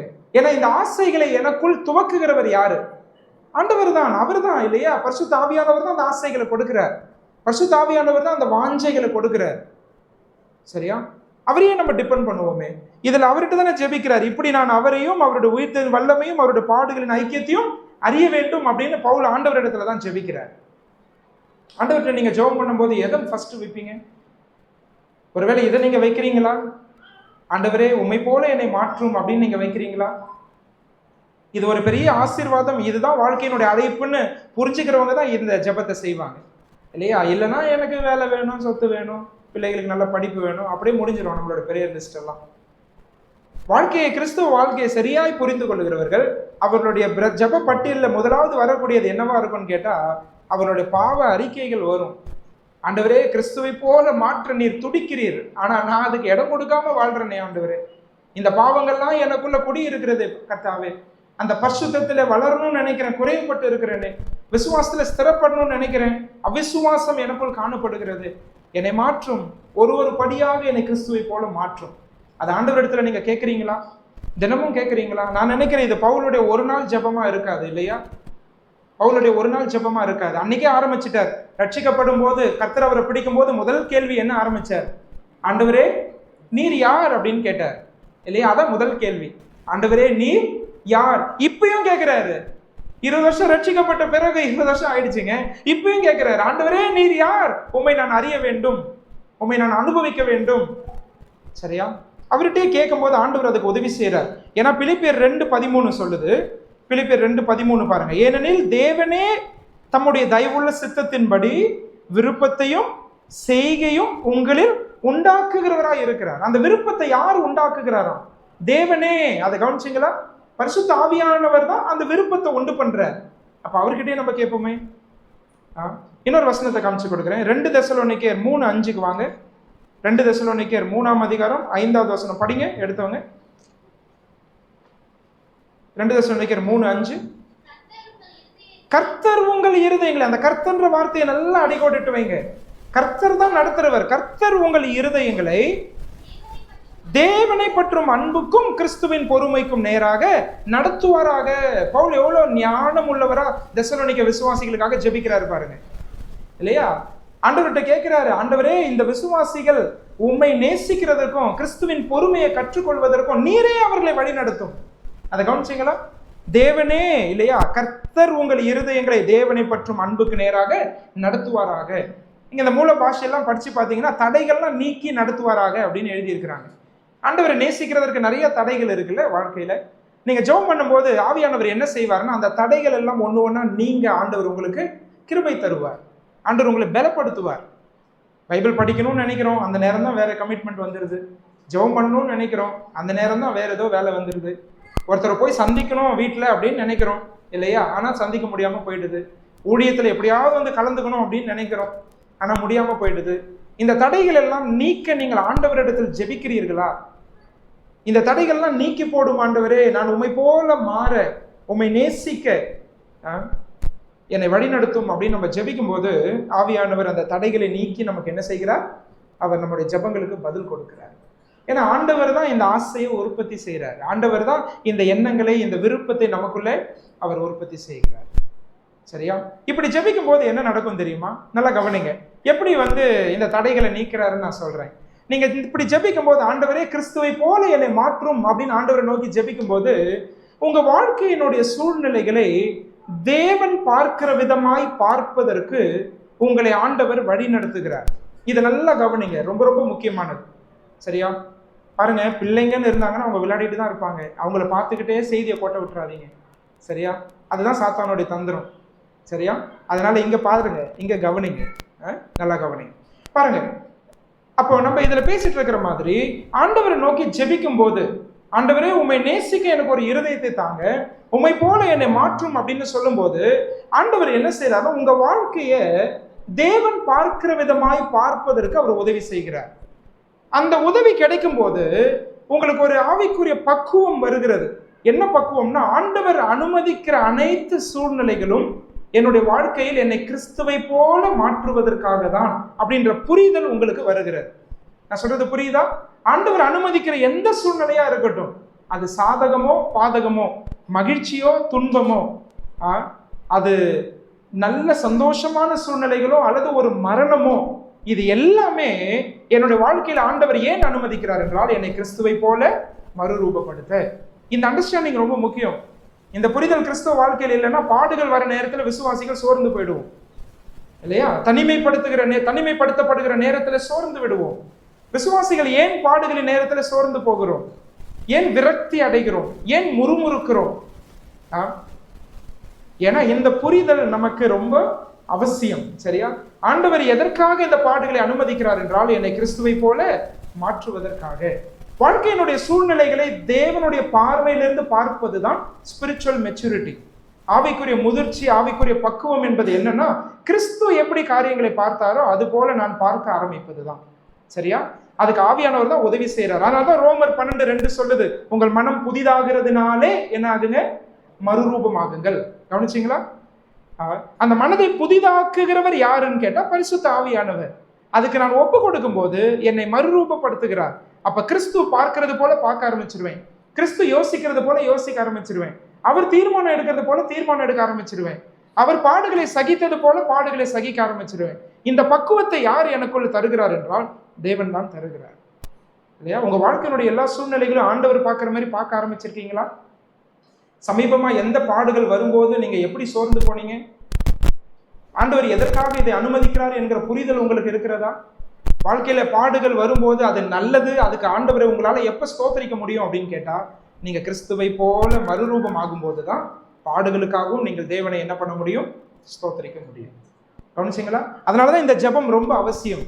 ஆண்டவரே என்னை கிறிஸ்துவை போல மாற்றும் அப்படின்னு நீங்க ஜெபிக்கும் போது உங்க வாழ்க்கையினுடைய எல்லா சூழ்நிலைகளையும் தேவ பார்வையில பார்க்க ஆண்டவர் உங்களுக்கு அனுக்கிரகம் செய்வார். அப்ப வரக்கூடிய பாடுகளுக்காக நன்றி சொல்ல ஆரம்பிச்சிருவீங்க. வரக்கூடிய தனிமைகளுக்காக ஆண்டவருக்கு நன்றி சொல்ல ஆரம்பிச்சிருவீங்க. வரக்கூடிய இழப்புகளுக்காக ஆண்டவருக்கு நன்றி சொல்ல ஆரம்பிச்சிருவீங்க. அதுதான் கிறிஸ்தவ வாழ்க்கை. சந்தோஷத்துக்காக மட்டும் நன்றி சொல்லிட்டே இருந்தேன்னா அது கிறிஸ்தவ வாழ்க்கை கிடையாது. சரியா? சந்தோஷம் மட்டுமே இருந்துச்சுன்னா ஆண்டவரே நோக்கி ஓட மாட்டோம், ஆண்டவர்கிட்ட போய் அழுவ மாட்டோம், ஆண்டவரை தேட மாட்டோம் இல்லையா? அப்ப இந்த ஜெபம் ரொம்ப முக்கியம். பாருங்க, வீட்டுல இருந்து கிளம்புறதுக்கு முன்னாடி இப்படி ஒருத்தர் ஜெபிக்கிறார். சரியா? வீட்டை விட்டு வெளியே போறதுக்கு முன்னாடி ஆண்டவரே என்னை கிறிஸ்துவை போல மாற்றும் அப்படின்னு ஜெபிச்சுட்டு வெளியே போறார். வெளியே போய் பார்த்தா பைக் டயர் பஞ்சர் ஆகி கிடக்குது. சரியா? இந்த பைக் டயர் பஞ்சர் ஆகி இருந்த உடனே என்ன செய்யறாரு? ஆகாயத்துக்கும் பூமிக்கும் குதிக்கிறார். ஆண்டவரே நீங்க ஏன் எனக்கு மட்டும் இதை அனுமதிச்சீங்க? நான் ஆபீஸ் போறது லேட் ஆயிடும், உங்களுக்கு தெரியாதா? சரியா? எந்த அளவுக்கு திட்ட முடியுமோ, எந்த அளவுக்கு கோபிச்சிக்க முடியுமோ, எந்த அளவுக்கு முறுமுறுக்க முடியுமோ முறுமுறுக்கிறோம். ஆண்டவர் என்ன சொல்லுவார் தெரியுமா? தம்பி, நீ உள்ள என்ன ஜெபம் பண்ணிட்டு வந்தியோ அதுக்கு தான் பதில் கொடுத்துருக்கிறேன் அப்படின்னு சொல்லுவார். என்ன ஜெபம் பண்ணாரு? உள்ள என்னங்க ஜெபம் பண்ணாரு? கிறிஸ்துவை போல மாற்றும், அதனாலதான்ப்பா உனக்கு பொறுமையை கத்துத்தரேன் அப்படின்னு ஆண்டவர் சொல்லுவார். கவனிச்சிங்களா? அப்ப கிறிஸ்துவ வாழ்க்கையை நல்லா புரிஞ்சுப்போம். இதுதான் கிறிஸ்துவ வாழ்க்கை. இது ஒரு இனிமையான அனுபவம். ஆண்டவரை டிபெண்ட் பண்ணி பாருங்க, ஆனா பாடுகளுக்கும் தயாராயிடுங்க. சரியா? ஏன்னா நீங்க ஜெபிக்க ஜெபிக்க கிறிஸ்துவை போல மாறணும். நீங்க ஜெபிக்கும் போது ஆண்டவர் உங்க வாழ்க்கையில கிறிஸ்துவை போல பாடுபடுகிறதற்கும் உங்களை தேவன் என்ன செய்வார்? உங்களை பக்குவப்படுத்துவார். அதுதானே இவர் சொல்றாரு, உங்களுடைய பாடுகளின் ஐக்கியத்தை அறிய வேண்டும் அப்படின்னு சொல்றாரு இல்லையா? உங்களுடைய பாடுகளின் ஐக்கியம். அவர் எந்த அளவுக்கு ஜெபிக்கிறார் பாருங்க. உங்களுடைய மரணத்திற்கு ஒப்பாகி உயிர்த்தெழுதலுக்கு ஒப்பாகணும் அப்படின்னு ஜெபிக்கிறார். அப்படின்னா என்ன அர்த்தம் தெரியுமா? சாதாரணமா சொல்லட்டுமா? ஆண்டவரே, நீ சிலுவையிலலாம் பாடுபட்டீரே, அதுல ஒரு துளி பாடுகள் எனக்கு கொடும் ஆண்டவரேன்னு பவுல் கேட்கிறார். கவனிச்சிங்களா? அதுல ஒரே ஒரு % பாடுகள் எனக்கு தாங்க, அது போதும் எனக்கு அப்படின்னு சொல்றாரு. எந்த மாதிரி இருந்திருப்பார் இல்லையா அந்த மனுஷன்? சமீபத்துல ஒரு மிஷினரி பத்தி படிச்சுட்டு இருந்தேன். ஒரு வாரம் முடிவு வரும்போது, வீக்கெண்ட் வரும்போது ஆண்டவரை நோக்கி ஜெபிப்பாராம். ஜெபிக்கும் போது என்ன சொல்லுவாராம்? இந்த வாரம் எனக்கு சுவாரஸ்யமாவே இல்லை ஆண்டவரே அப்படின்னு சொல்லுவாராம். This week was not at all interesting அப்படின்னு சொல்லுவாராம். எதுக்குன்னு பார்த்தா ஒரு பாடு கூட என் வாழ்க்கையில வரல அப்படின்னு சொல்லுவாராம். கவனிச்சிங்களா? இந்த வாரம் ஏன் எனக்கு சுவாரஸ்யமா இல்லை அப்படின்னா, ஒரு துக்கமோ ஒரு பாடோ ஒரு இழப்பு கூட என் வாழ்க்கையில என்ன செய்யல, வரல அப்படின்னு சொல்லுவார். அந்த அருட்பணியாளருடைய பெயர் டிஎல் மூடி. அவர் அப்படிதான் ஜெபிப்பாராம் வாரம் முடியும் போது. கவனிச்சிங்களா? கிறிஸ்தவ வாழ்க்கை ஒரு இனிமையான அனுபவம். கிறிஸ்துவை அனுபவிக்கிறதில் கர்த்தர் நமக்கு பாடுகள் கொடுத்தாலும், ஆண்டவரே, இந்த பாடுகள் மூலமாய் என்னை கிறிஸ்துவை போல நீர் மாற்றுகிறீர் என்று சொன்னால் அதை நான் ஏற்றுக்கொள்ள நான் தயாராக இருக்கிறேன். ஆண்டவரே, அதற்காக உமக்கு நன்றி செலுத்துகிறேன் என்று சொல்லுவதுதான் ஒரு நல்ல விசுவாசி, ஒரு முதிர்ச்சியான விசுவாசியினுடைய அழகு. சரியா? Unfortunately we don't have such examples in the church இல்லையா? சபையில் நிறைய இது போல உதாரணங்கள் இல்லை. ரொம்ப துரதிருஷ்டவசமானது அதுதான் இல்லையா? இன்றைக்கு பாதி கிறிஸ்தவம், பாதி இல்லை 90% கிறிஸ்தவமே செழிப்பு நாடி தான் ஓடிட்டு இருக்குது இல்லையா? செழிப்பான பிரசங்கங்கள், ஆசீர்வாதமான வார்த்தைகள், சந்தோஷமான வார்த்தையை சொல்ல மாட்டாரா? எப்போ பாரு பாவம் பாவம்னே பேசினுக்கிறார். எப்போ பாரு அடி உத பாடுகள். அதை கேட்கறதுக்கு ஞாயிற்றுக்கிழமை வந்து உட்கார்ந்தேன். அப்படித்தானே இன்னைக்கு முக்கவாசி கிறிஸ்தவம் ஓடிக்கொண்டு இருக்கிறது. ஆனா வேதத்தை படிக்கும்போது அதை நல்லா நம்ம புரிஞ்சுக்கும் போது, கிறிஸ்துவின் நிமித்தம் அவரை விசுவாசிக்கிறதுக்கு மாத்திரமல்ல, பாடுபடுகிறதற்கும் நமக்கு அருளப்பட்டிருக்கிறது என்கிற உண்மையை நாம் புரிந்து கொள்வோம். கிறிஸ்துவின் நிமித்தம் விசுவாசிக்கிறதுக்கு மாத்திரமல்ல, பாடுபடுகிறதற்கும் நமக்கு அருளப்பட்டிருக்கிறது. அதனால அந்த பாடுகளை பாக்கியமாக நம்ம எண்றதுக்கு கர்த்தர் அந்த முதிர்ச்சி தன்மையை நமக்கு கொடுப்பார். இது 2வது. சரியா? முதலாவது நான் சொன்னது ஞாபகம் இருக்கா? ஒரு விசுவாசியினுடைய அழைப்பு, இலக்கு என்ன என்பதை அவர் புரிஞ்சுக்கணும். அப்பதான் கிறிஸ்துவை போல மாறணுன்ற ஆசை வரும். அழைப்பு என்ன? ஒரு விசுவாசியினுடைய அழைப்பு, இலக்கு என்ன? கிறிஸ்துவை போல மறுரூபம் ஆவது. சரியா? பரலோகம் மட்டும் அல்ல, ஊழியம் மட்டும் அல்ல, கிறிஸ்துவை போல மறுரூபம் ஆகுது. 2வது நம்ம படிச்சோம், இந்த ஆசையை அவர்கிட்டயே கேளுங்கன்னு சொன்னேன். இன்னைக்கு போய் அவர்கிட்டயே ஜெபிக்க ஆரம்பிங்க. டெய்லி ஜெபிங்க, ஆண்டவரே என்னை கிறிஸ்துவை போல மாற்றும். வாழ்க்கையினுடைய சூழ்நிலைகள் எல்லாம் தேவ பார்வையிலிருந்து பார்க்க உங்களை ஆண்டவர் மாற்றி விடுவார். சூழ்நிலைகளை மாற்ற மாட்டார், உங்களை மாத்திடுவார். அதுக்கப்புறம் வரக்கூடிய பாடுகளுக்காகவும் நீங்க என்ன சொல்ல ஆரம்பிச்சிருவீங்க? ஆண்டவர்கிட்ட நன்றி சொல்ல ஆரம்பிச்சிருவீங்க. சரியா? 3வதாக, இந்த ஆசை எப்படி ஒரு விசுவாசிக்குள்ள உற்பத்தி ஆகிறது, வளருகிறது? கிறிஸ்துவை போல வாழக்கூடிய, கிறிஸ்துவை போல மாறக்கூடிய அந்த ஆசை 13வது வசனத்துல வருது. 13வது வசனம் பாருங்க, படிங்களேன். 13, சகோதரரே, அதை பிடித்து கொண்டேன் என்று நான் எண்ணுகிறதில்லை, ஒன்று செய்கிறேன். என்ன செய்யறாராம் பாருங்க, பின்னானவைகளை மறந்து முன்னானவைகளை நாடுகிறேன். ரொம்ப முக்கியமான வார்த்தை, பின்னானவைகளை மறந்து. சரியா?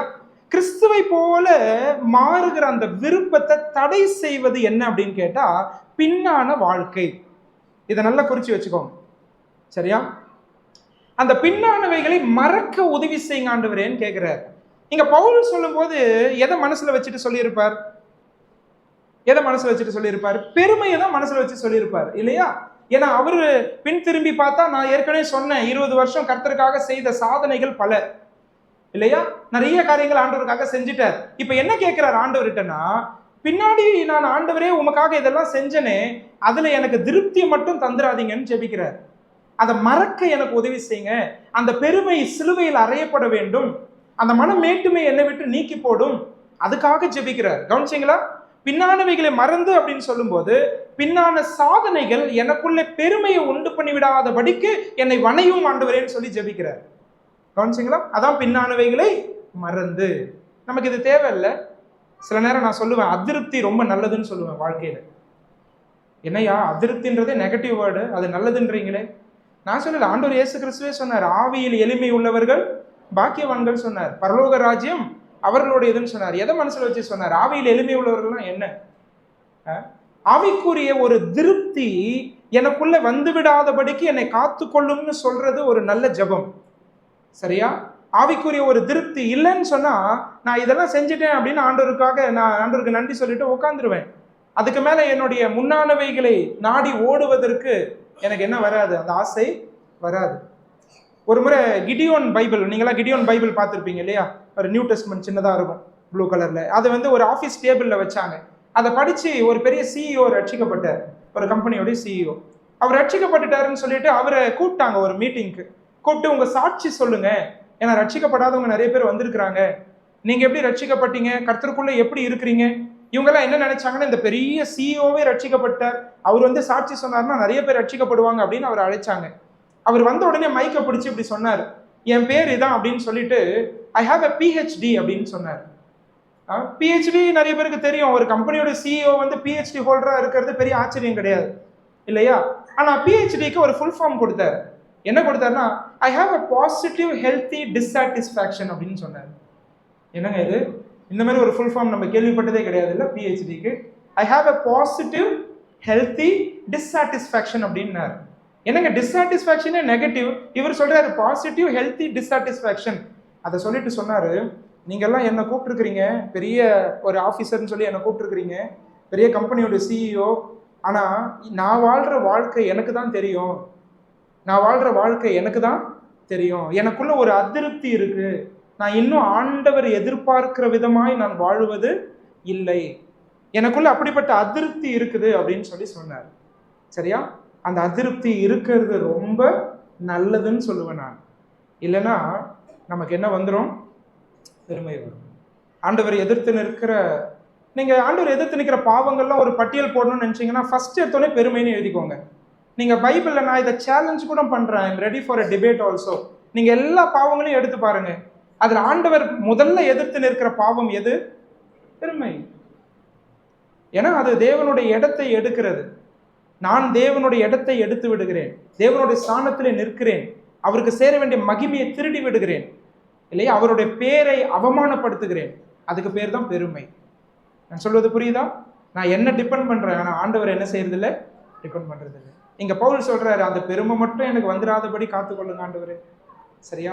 ஏன் உடம்புல வந்த, சரீரத்துல வந்த முள்ளுக்காக சந்தோஷப்படுறேன்னு சொல்றாரு. 2 கொரிந்தியர் 12 அப்படித்தானே எழுதுறாரு. அந்த முள்ளுக்காக நான் என்ன பண்றேன், சந்தோஷப்படுறேன்றார். ஏன்னா அந்த முள் எதுல இருந்து அவரை தடுத்துச்சு அப்படின்னு கேட்டா, பெருமை என்னும் பாவத்திலிருந்து அவரை என்ன பண்ணுச்சு, தடுத்துச்சு. அதுக்காக எனக்கு வந்த இந்த பலவீனத்துக்காக நன்றி ஆண்டவரே, சந்தோஷமா இருக்கிறேன் அப்படின்றார். ஏன்னா ஒரு துளி கூட அந்த பெருமை எனக்குள்ள என்ன செஞ்சிட வேண்டாம், வர வேண்டாம் அப்படின்னு சொல்றார். கவனிச்சிங்களா பிரியமானவர்களே? இது நம்முடைய வாழ்க்கையில எவ்வளவு முக்கியம், எவ்வளவு முக்கியம், சபையில எவ்வளவு முக்கியம் இல்லையா? மற்றவர்களை என்னை விட மேன்மையாய் நினைப்பது தானே கிறிஸ்துவின் சிந்தை. ஒருவேளை ஒருத்தர் ஏழையா இருக்கலாம், படிப்பறிவு இல்லாம இருக்கலாம், ஆவிக்குரிய வரங்கள்ல குறைவு பெற்று இருக்கலாம், ஒருவேளை அவருக்கு இருக்கிற தொழில அவர் சாதாரணமானவரா இருக்கலாம், ஒருவேளை அவர் கருப்பா இருக்கலாம், என்னுடைய மொழி அல்லாதவரா இருக்கலாம், எல்லா குறைகளும் அவரிடத்துல இருக்கலாம். ஆனாலும் வேதம் எனக்கு என்ன சொல்லி தருதுன்னா, என்னை காட்டிலும் அவரை மேன்மையாக எண்ண வேண்டும். அதான் பிலிப்பியர் 2ஆம் அதிகாரம் அதெல்லாம் சொல்லிட்டு தான் சொல்றாரு, கிறிஸ்துவில் இருக்கிற சிந்தையே உங்களிலும் இருக்க கடவுது, அவனவன் தனக்கானவைகளை அல்ல பிறனுக்கானவைகளையும் நோக்குவானாக. கிறிஸ்துவில் இருக்கிற சிந்தையே உங்களிலும் இருக்க கடவுதுன்னு சொல்லிட்டு என்ன எழுதுறாரு, அவர் தேவனுடைய ரூபமாய் இருந்தும் தேவனுக்கு சமமாய் இருப்பதை என்ன செய்யலையா, கொள்ளையாடின பொருளாக எண்ணவில்லை, தம்மைத்தாமே தாழ்த்தினார், அடிமையின் ரூபம் எடுத்தார், மனுஷ சாயலானார், சிலுவையின் மரண பரியந்தம் தம்மை தாழ்த்தினார் இல்லையா? Look at the humility of the Lord Jesus. ஆண்டவர் இயேசு கிறிஸ்துட்ட தானே இந்த தாழ்மையை நான் கத்துக்கிறேன். உங்களுக்கு தெரியுமா, ஒரு முறை மேல் படி ஏறி அந்த படியில் அப்படியே போயிட்டே இருக்கிறாங்க, இயேசு கிறிஸ்து போறார், அவருடைய 12 அப்போஸ்தலர்கள் பின் தொடர்றாங்க. இந்த படி ஏறி போகும்போது இவங்களுக்குள்ள ஒரு டிஸ்கஷன், பெரிய ஒரு சண்டை. என்ன சண்டை உங்களுக்கு தெரியுமா? உங்களுக்கு நம்மில் யார் பெரியவன் அப்படின்றதுதான் சண்டை. சரியா? நம்மில் யார் பெரியவன், இந்த டிஸ்கஷனோடு மேலே ஏறுறாங்க. மேலே ஏறின உடனே ஆண்டவர் இயேசு கிறிஸ்து இவங்களை திட்டல, இவங்களை போதிக்கல, எதுவுமே செய்யல. நேரா போய் சட்டையை கழட்டி போட்டாரு, ஒரு டவல் எடுத்து மாட்டினாரு, ஒரு பேசின்ல தண்ணி எடுத்தாரு, நேரா எல்லா கால்களையும் கழுவ ஆரம்பிச்சுட்டாரு. கவனிச்சிங்களா? நான் இந்த பிரசங்கத்தை வார்த்தையினால ஆரம்பிச்சிருக்கிறேன் இல்லையா? அப்படிதான் ஆரம்பிச்சேன். ஆனா இயேசு கிறிஸ்து அந்த பிரசங்கத்தை செயல் மூலமாய் ஆரம்பித்தார். கால்களை கழுவிட்டு சொல்றாரு, என்ன போதகர்னு சொல்றீங்க, என்ன ஆண்டவர்னு சொல்றீங்க, நானே உங்களுடைய கால்களை கழுவினது உண்டானால் நீங்கள் ஒருவர் கால்களை கழுவுங்கன்னு சொல்றேன். We learn this humility from the Lord Jesus Christ. எந்த அளவுக்கு இந்த தாழ்மையை நம்ம படிச்சிருக்கிறோம்.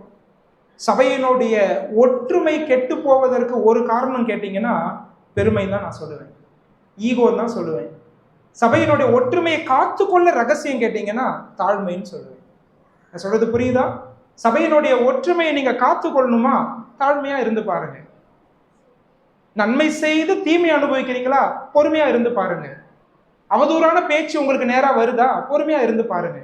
தவறான குற்றச்சாட்டு வருதா, நியாயப்படுத்தாம ஆண்டவர்கிட்ட மட்டும் ஒப்பு கொடுத்து பாருங்க. நீங்க ஒற்றுமையை காத்துக்கொள்வீங்களா மாட்டீங்களா? சபையில நிச்சயமா காத்துக்கொள்வோம். ஆனா அது நம்ம செய்யறது இல்லையே. அநேக நேரங்கள்ல என்னோட கோபம் எழுப்பப்படும் போது இல்லையா, தூண்டப்படும் போது நான் தானே முதலாளா போய் நிக்கிறேன் சண்டை போடுறதுக்கு. ஒரு சின்ன குற்றச்சாட்டு என் மேல வந்துட்டா போதும், எல்லாரும் என்னை பத்தி என்ன நினைப்பாங்க அப்படின்னு சொல்லி வேகமா என்னை நியாயப்படுத்துறதுக்கு நான் தானே முதல்ல போய் நிக்கிறேன். ஆனா நான் தான் இங்க நின்று பேசுவேன். இயேசு கிறிஸ்து மேல எச்சு முழிஞ்சாங்க, தலையில இருந்து கால் வரையும் அடிச்சாங்க, அவர் அமைதியா இருந்தார், மௌனமா இருந்தார்னு பேசுறது நான் தான் இல்லையா? ஆனா அந்த சூழ்நிலை வரும்போது கிறிஸ்துவை பற்றி என்னால பேசதான் முடிகிறது தவிர கிறிஸ்துவை வாழ்ந்து காண்பிக்க முடியல. ஆண்டவர் தான் நமக்கு அந்த கிருபையை தரணும் இல்லையா? இப்படிப்பட்ட தாழ்மை மூலமாய் தான் சபையினுடைய ஒற்றுமை காக்கப்படும். ஒருவரை ஒருவர் மேன்மையாய் நாம் எண்ணுகிறோமா? மற்றவர்களை என்னை காட்டிலும் மேன்மையாக நான் எண்ணுகிறேனா? அவர்கள் மத்தியிலே என்னை முற்றிலுமாய் தாழ்த்த நான் தயாராகி விட்டேனா? அவமானங்கள், கஷ்டங்கள் எல்லாம் என்னுடைய வாழ்க்கையில வந்தாலும் அவர்கள் முன்னாடி என்னை தாழ்த்துவதற்கு நான் தயாராகி விட்டேன் என்று சொன்னால் கிறிஸ்துவின் சிந்தையோடு நான் செயல்படுகிறேன். பவுல் இதை தான் சொல்றார், பின்னானவைகளை என்ன செய்யணும், மறக்கணும்னு சொல்றாரு. ஆண்டவரே எனக்கு பெருமை வந்துடாம காத்துக்கொள்ளுங்க, பின்னானவைகளை மறக்க வேண்டும். பவுலுக்கு இந்த தாழ்மையை ஆண்டவர் கொடுத்தார் இல்லையா? 20 வருஷம் கழிச்சு இதை ஜெபிக்கிறது மட்டும் இல்ல, கடைசி வரைக்கும் ஜெபிச்சுட்டு இருந்தார். கிறிஸ்துவை போல என்னை மாற்றும்னு கடைசி வரைக்கும் ஆசைப்பட்டார். அவருடைய சாதனைகளில் அவர் திருப்தி அடையவில்லை. அவருடைய ஆண்டவருக்காக என்ன செய்தாரோ அதுல ஒரு துளி கூட திருப்தி வரல. எனக்கு இதை படிக்கும்போது ரொம்ப ஆசையா இருக்கும். 2 தீமோத்தேயு 4ஆம் அதிகாரம் திருப்பாதீங்க. அந்த 4ஆம் அதிகாரத்துல ஒரு வரி சொல்லுவார், என்னன்னா என் ஓட்டத்தை முடித்தேன் அப்படின்னு சொல்லுவார். அதை நீங்க வாசிச்சிருப்பீங்க. என் ஓட்டத்தை முடித்தேன், ஓட்டத்தை முடித்தேன்னு சொல்லிடுறாரு. சொல்லிட்டு 6 வசனத்துக்கு பிறகு எழுதுறாரு, நீ வரும்போது அந்த புஸ்தகத்தை தோல் சுருள்லாம் எடுத்துட்டு வா அப்படின்றாரு. கவனிச்சீங்களா? என் ஓட்டத்தை முடித்தேன்னு சொல்லிடுறாரு. பிறகு என்ன சொல்றாருன்னா, வரும்போது அதை மறந்துடாதப்பா தீமோத்தேயு, அதை வரும்போது எடுத்துட்டு வா அப்படின்றார். எதுக்கு எடுத்துட்டு வர சொல்றாரு? இந்த மனுஷனுக்கு இருக்கிற ஆசையை பார்த்தீங்களா? சாகும்போது கூட ஆண்டவரை அறிந்து அறிந்து அனுபவித்து அனுபவித்து இல்லையா, அந்த புத்தகங்கள் தோல் சுருள்கள்லாம் படித்து படித்து வெளியில வாழ் சத்தம் கேட்குதுங்க. இந்த 2 தீமோத்தேயு எழுதி முடிச்ச பிறகு அவருடைய தலையை எடுக்க போறாங்க. கிபி 67ஆம் ஆண்டு அப்போஸ்தலனாகிய பவுல் இறந்தார், ஆண்டவருக்காக இரத்த சாட்சியாய் மரித்தார். இதுதான் அவர் எழுதுற கடைசி நிருபம். ஆனா அதுலயும் அவருடைய ஆசையை பாருங்க, நீ வரும்போது அந்த புஸ்தகத்தை என்ன பண்ணு, எடுத்துட்டு வான்னு சொல்ற. பிரியமானவர்களே, நம்முடைய வாழ்க்கையில கடைசி வரைக்கும் இந்த மூச்சு காற்று இந்த பூமியில இருக்கும் வரை கிறிஸ்துவை போல மாறுவதற்கு அந்த ஆசை உங்கள் இருக்க வேண்டும் என்றால் பின்னானவைகளை மறப்பது அவசியம். பின்னானவைகளை மறப்பது அவசியம். சரி, பவுல் இங்க பின்னான காரியங்களை திரும்பி பார்க்கும்போது நல்ல விஷயங்கள், அதனால பெருமை வந்துடும், அதை மறக்கணும்னு ஜெபிக்கிறார். நான் இதோடைய மறுபக்கத்தையும் சொல்றேன். ஒருவேளை உங்களோட பின்னான வாழ்க்கை மோசமான வாழ்க்கையா இருந்தால், அது உங்களுக்குள்ள ஒரு குற்ற உணர்வை ஏற்படுத்தினால் அதையும் நீங்கள் மறப்பது நல்லது. நான் சொல்றது புரியுதா? பின்னான வாழ்க்கை, நல்ல விஷயங்கள், நிறைய செய்த ஊழியங்கள், அது பெருமையை உண்டு பண்ணிவிடக் கூடாது என்பதும் உண்மை. ஆனா அதே சமயம் அநேக வாலிபர்களுக்கு இருக்கக்கூடிய பெரிய பிரச்சனை என்ன அப்படின்னா, அவர்கள் செய்த பாவங்கள், மறக்க முடியாத சில விஷயங்கள் இல்லையா? நம்ம பிரெயின்ல அதை மறக்க முடியாதுதான், அது கஷ்டம்தான் சரியா? செய்த பாவங்கள்லாம் அப்பப்போ எட்டி பார்க்கும். நம்ம பிரெயினுக்கு ஒரு ஷிஃப்ட் டெலிட் பட்டன் இருக்குன்னா அப்படியே பர்மனெண்ட்டாக டெலிட் பண்ணிடலாம். ஆனால் அந்த மாதிரி பட்டன்லாம் இல்லை, அதனால் அது எட்டி பார்க்கும் தான். ஆனால் ஆண்டவர் நமக்கு கொடுத்திருக்கிற வாக்குறுதிகளை எடுத்துக்கோங்க சரியா? கர்த்தர் நம்முடைய பாவத்தை மட்டும் மன்னிக்கவில்லை, நம்முடைய குற்றங்களையும் அவர் என்ன செய்திருக்கிறார், மன்னித்திருக்கிறார். நான் சில வசனங்கள் உங்களுக்கு கொடுக்குறேன், ஏன்னா இது நிறைய பேருக்கு பெரிய பிரச்சனை. சங்கீதம் 32:5 படிங்க. சங்கீதம் 32:5 எப்படி தாவீது அவருடைய பாவத்தை அறிக்கை செய்றாருன்னு பாருங்க. சங்கீதம் 32:5. சரி, என் பாவத்தை உமக்கு அறிவித்தேன், சரி, கவனிச்சிங்களா? இந்த தோஷத்தை என்ற வார்த்தை அண்டர்லைன் பண்ணி வைங்க. இங்கிலீஷ் பைபிள்ல படிச்சீங்கன்னா கில்ட் அப்படின்னு படிப்பீங்க. பாவத்தின் தோஷத்தை மன்னித்தீர். பாவத்தை மட்டும் மன்னிக்கவில்லை, பாவத்தின் தோஷத்தையும் மன்னித்திருக்கிறார். அதாவது நான் தொடர்ந்து குற்ற உணர்விலே பயணிக்க வேண்டாம்னு கர்த்தர் நினைக்கிறார். என்னுடைய குற்ற உணர்வுகளுக்காகவும் அவர் சிலுவையில் அறையப்பட்டார். சரியா? இதை நல்லா மனசுல வைக்கணும். நான் இப்ப 2 விதமான குற்ற உணர்வுகளை பத்தி சொல்றேன், நல்லா கவனிங்க. எல்லாரும் என்ன பாருங்க. நீங்க பாவம் செஞ்ச உடனே உங்களுக்கு ஒரு குற்ற உணர்வு வருது தெரியுமா? ஐயோ இந்த பாவத்தை செஞ்சிட்டேன் அப்படின்னு ஒரு எண்ணம் வருது தெரியுமா? ஒரு உணர்வு வருது தெரியுமா? அது ரொம்ப நல்ல குற்ற உணர்வு. அந்த நல்ல உணர்வுக்காக ஆண்டவருக்கு நன்றி சொல்லுங்க. நீங்க ரட்சிக்கப்பட்டதுக்கு அது ஒரு அடையாளம். ஏன்னா உங்களுக்குள்ள இருக்கிற ஆவியானவர் தான் அந்த உணர்வை உங்களுக்கு தருவார். ஆனா அதை அறிக்கை செஞ்சிட்ட பிறகு, அந்த உணர்வு வந்தவொடனே நம்ம என்ன செய்யணும்? அந்த பாவத்தை அறிக்கை செய்யணும். அறிக்கை செய்த பிறகும் குற்ற உணர்வு வருதுன்னா அது ஆண்டவர் கொடுக்கிற குற்ற உணர்வு அல்ல. அது யார் கொடுப்பது? பிசாசு கொடுப்பது. ஏன்னா என்னோட பழைய தோல்விகளை திரும்ப திரும்ப எனக்கு சுட்டி காண்பிப்பது சாத்தான் தான். சரியா? ஆமா, என்னமோ யோக்கியமா இப்ப இருக்கிற பழைய வாழ்க்கையை பாரு, நீ பண்ண வேலையெல்லாம் பாரு. இது அப்பப்ப ஞாபகப்படுத்திட்டு இருக்கிறது யாரு? சாத்தான். அவன் நம்முடைய தோல்விகளை ஞாபகப்படுத்துவான். ஆனா ஆண்டவர் நம்முடைய தோல்விகளையும் மறக்கிறார், மன்னிக்கிறார். பாவத்திற்கான விளைவுகள் நமக்கு வருகிறது, அது உண்மை. ஆனாலும் அந்த பாவத்தோடு நாம் பயணிக்க வேண்டாம், அந்த குற்ற உணர்வோடு பயணிக்க வேண்டாம் என்று கர்த்தர் விரும்புகிறார். சரியா? ஆண்டவர் எனக்கு சுத்த மனசாட்சியை தந்திருக்கிறார், தெளிந்த மனதை கொடுத்திருக்கிறார். இந்த ப்ராமிஸ் எல்லாம் எழுதி வச்சுக்கோங்க. சங்கீதம் 32:5 வீட்டுல போட்டு மாட்டுங்க. எப்பெல்லாம் பழைய சுபாவங்கள், பழைய ஞாபகங்கள்லாம் வருதோ ஆண்டவருக்கு நன்றி சொல்லுங்க. என் பாவத்தை மட்டும் இல்ல, குற்றத்தையும் மன்னிச்சிருக்கிறீர் ஆண்டவரே. இதனால எனக்கு நிறைய எண்ணங்கள் வந்துருது ஆண்டவரே. இந்த குற்ற உணர்வு வர்றதுனால நீங்க என்ன நேசிக்கிறீங்களா இல்லையான்னு எனக்கு சந்தேகம் வந்துருது. நான் ரட்சிக்கப்பட்டனா இல்லையான்னு எனக்கு சந்தேகம் வந்துருது. நான் ஜெபிச்சா ஆண்டவர் கேட்பாரா மாட்டாரான்னு எனக்கு சந்தேகம் வந்துருது.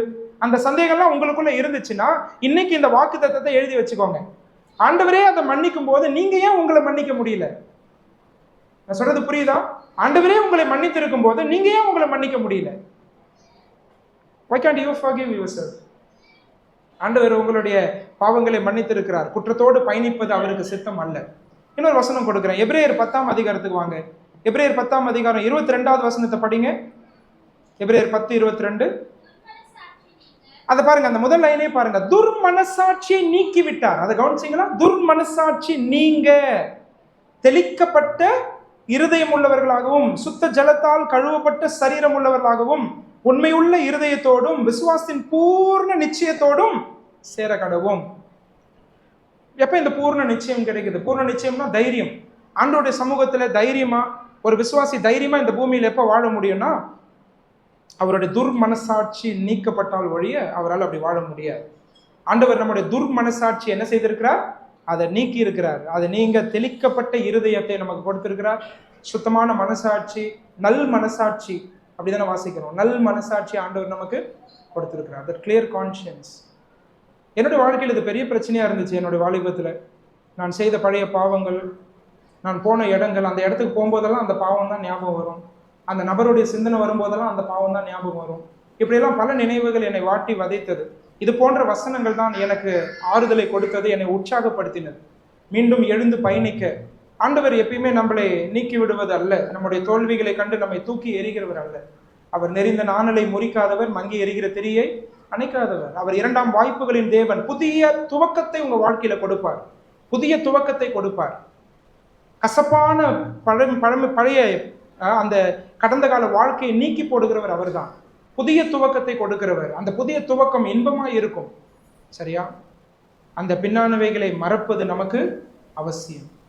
கிறிஸ்துவை போல மாற அந்த ஆசையை இதெல்லாம் தடை பண்ணிடும் இல்லையா? நான் கேட்டேன்னா நிறைய பேர் சொல்லுவீங்க, இது போல சிந்தனை வந்துட்டா பைபிளே படிக்க முடியல பிரதர் அப்படின்னு சொல்லக்கூடியவங்க இங்க இருப்பீங்க, எனக்கு தெரியும். இது போல சிந்தனை வந்துட்டா ஜெபிக்க முடியல பிரதர், இது போல சிந்தனை வந்துட்டா என்னால ஆண்டவர் நேசிக்கிறாரா இல்லையான்ற சந்தேகம்லாம் எனக்குள்ள வர ஆரம்பிச்சிருது. என்னுடைய ரட்சிப்பின் நிச்சயத்தை எனக்கு தெரியல, ரட்சிக்கப்பட்டனா இல்லையான்னு சந்தேகம் வந்துடுது. ஆனா பைபிள் இந்த சந்தேகத்தோடு நீங்க வாழணும்னு ஆண்டவர் விரும்ப இல்லை, ஆண்டவருக்கு விருப்பம் இல்லை. அதுதான் வேதம் சொல்லி தருவது. ஆனால் வேதம் நம்ம கற்றுத்தருவது, கர்த்தர் என்னுடைய பாவத்தின் தோஷத்தை மன்னித்தார். நிறைய வசனங்கள் வாசிக்கிறோம் இல்லையா? என்னுடைய பாவங்கள் எல்லாம் சமுத்திரத்தின் ஆழத்துல அவர் தூக்கி எறிந்திருக்கிறார், முதுகுக்கு பின்பதாக அதை போட்டு விட்டார், அதை நான் நினைப்பதில்லை அப்படின்னு சொல்றார். எரேமியால மட்டும் இல்ல, எபிரேயர்லயும் அந்த வசனம் இருக்குது. அதை நான் நினைப்பதில்லை, அதை நான் நினைவு கூறுவதில்லை. அதனாலதான் சொன்னேன், ஆண்டவரே மறந்து இருக்க நீங்க ஏன் மறக்க மாட்டீங்க? நீங்க உங்களை மன்னிக்கலாம். சரியா? சில நேரத்துல அது வருவது நல்லதுன்னு சொல்லுவேன். ஏன்னு கேட்டா என்னோட பாவத்தோட விளைவு.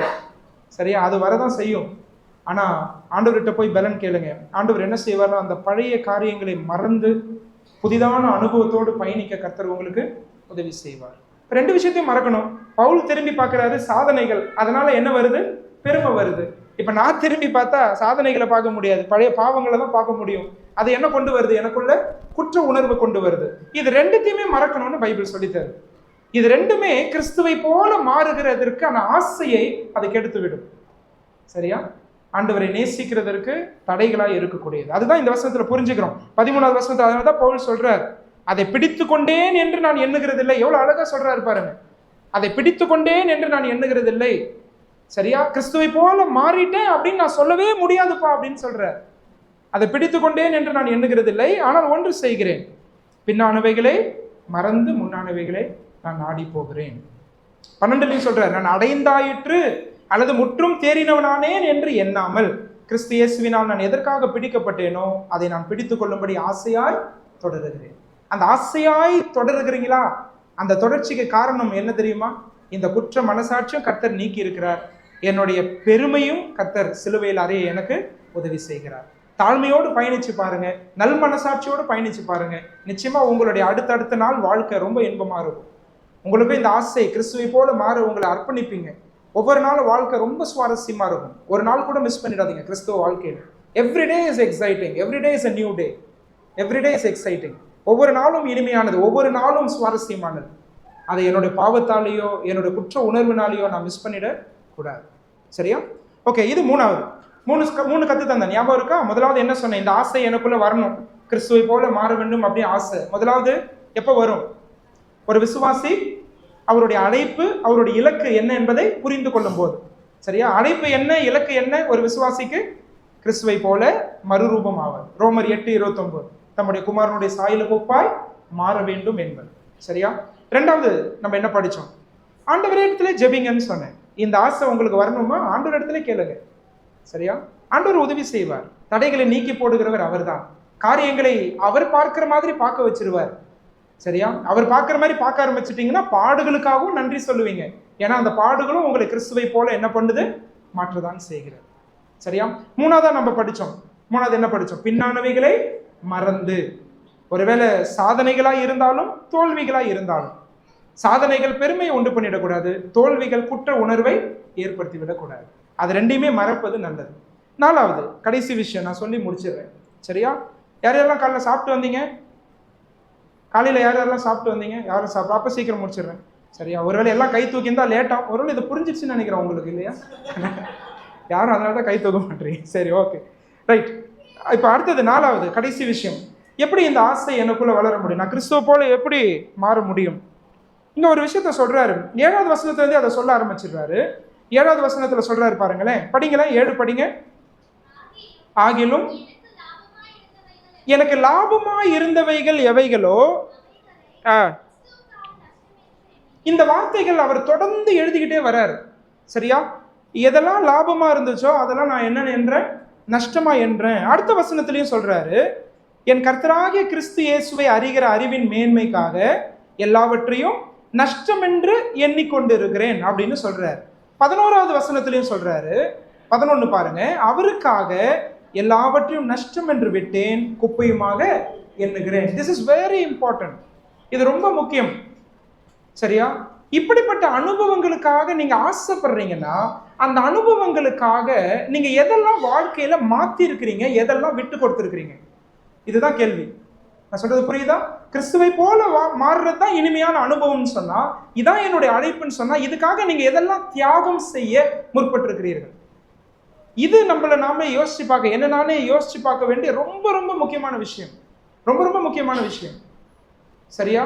சொகுசான சூழலை காட்டிலும் சிலுவைகளை எடுத்து அவரை பின்பற்றுவதுதான் இனிமையான அனுபவம் என்றால், அந்த சிலுவை எடுப்பதற்கு நான் தயாராகி விட்டேனா? நான் சொல்வது புரியுதா? ஒருவேளை இந்த இடத்துல இருக்கிறத விட அந்த இடத்துல இருந்துதான் நான் ஆண்டவரை அதிகமா அனுபவிக்க முடியும் மகிமைப்படுத்த முடியும்னு சொன்னா, இந்த இடத்தை விட்டு நான் கிளம்புவதற்கு தயாராகி விட்டேனா? ஆபிரகாம் கிட்ட ஆண்டவர் சொன்னார் இல்லையா, உன்னோட இடம், உன்னோட இனம் எல்லாத்தையும் விட்டு என்ன பண்ணு, நான் காண்பிக்கும் தேசத்துக்கு போ அப்படின்னு சொன்னார். ஒரு முறை சொல்லி பார்த்தாரு, பாதி தூரம் வந்தார் ஆபிரகாம், பாதி தூரத்துல நின்றுட்டாரு. அதுக்கப்புறம் மறுபடியும் 2வது முறை அழைக்கிறாரு, அப்பா வாப்பா, நான் சொன்ன இடத்துக்கு போ அப்படின்னு சொல்றாரு. கவனிச்சிங்களா? அதுக்கு பிறகுதான் ஆபிரகாம் கிளம்பி போறாரு. யாக்கோபு 20 வருஷம் பாடு இல்லை, லாபான் கூட இவர் தான் எல்லாரும் ஏமாத்துறவர்னு பார்த்தா இவங்க மாமனார் இவரை காட்டிலும் டபுள் மடங்கு இல்லையா?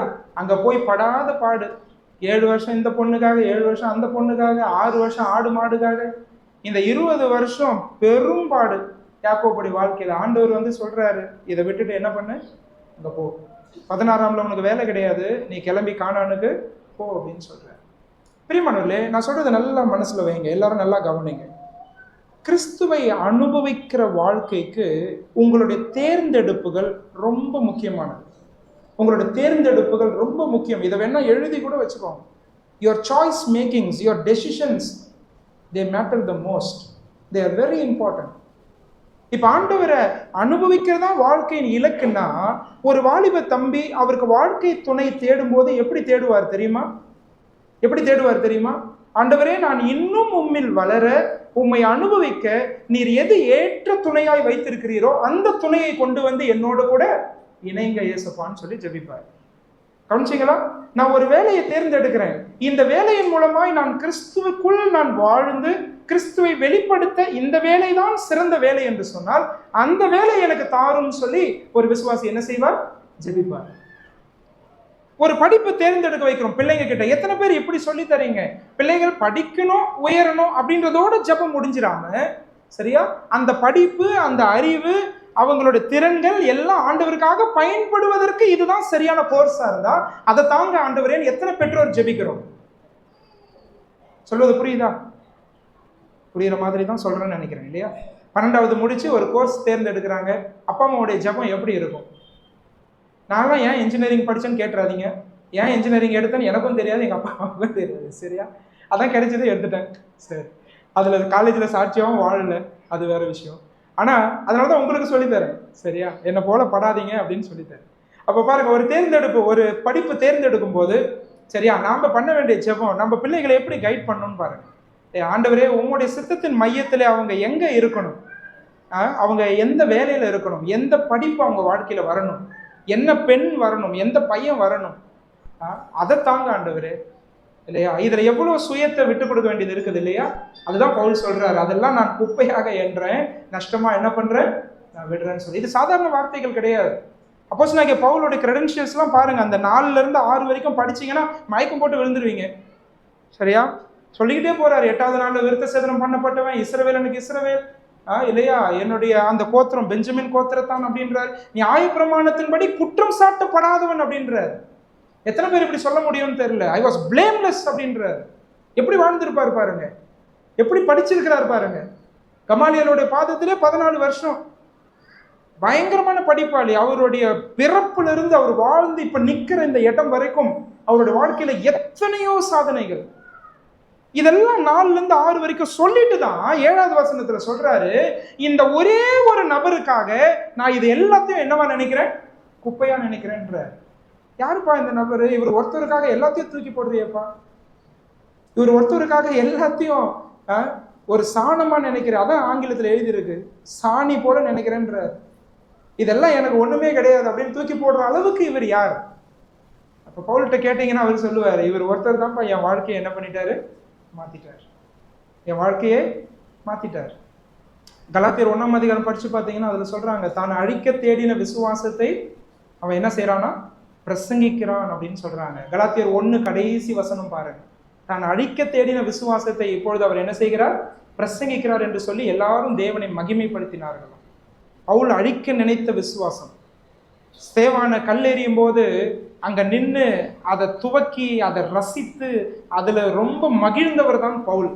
அங்க நின்றுட்டு இருக்கிற ஸ்தேவான கல்லெறிகிறாங்க, எத்தனையோ பேர் வீடுகள்ல இருந்து தரன்னு இழுத்துட்டு வந்து ஜெயிலில் அடைச்சவர் தான் இந்த பவுல். கிறிஸ்தவர்கள்னா அவருக்கு எரியும், சாதாரணமா விட மாட்டார். ஒரு தேசத்துல பண்ணது பத்தாதுன்னு இன்னொரு தேசத்துல போய் கிறிஸ்தவர்களை அடிச்சு துன்புறுத்தணும்னு தான் போயிட்டு இருந்தார். போயிட்டு இருந்த வழியில தான் ஆண்டவர் பிடிச்சார் இல்லையா? அப்போ ஒரு தீர்மானம் எடுத்தார் பவுல். சரியா? ஒரு தீர்மானம் எடுத்தார். இந்த ஒரு நபர், நல்லா கவனிங்க, கிறிஸ்தவத்துக்கு வாங்கன்னு கூப்பிடல, கிறிஸ்துவண்டை வாங்கன்னு கூப்பிடுறோம். கவனிச்சிங்களா? கிறிஸ்தவத்தை நம்பி 20 வருஷம் வீணா போனவன் தான் நான். சரியா? ஆனா கிறிஸ்துவ நம்பி ஒரு நாள் கூட வீணா போல. கிறிஸ்துவண்டை வந்தார் அப்போஸ்தலனாகிய பவுல்.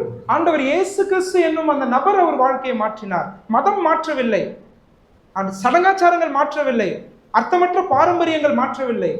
ஆனால் பவுலை மாற்றினவர் இந்த ஒரு நபர்.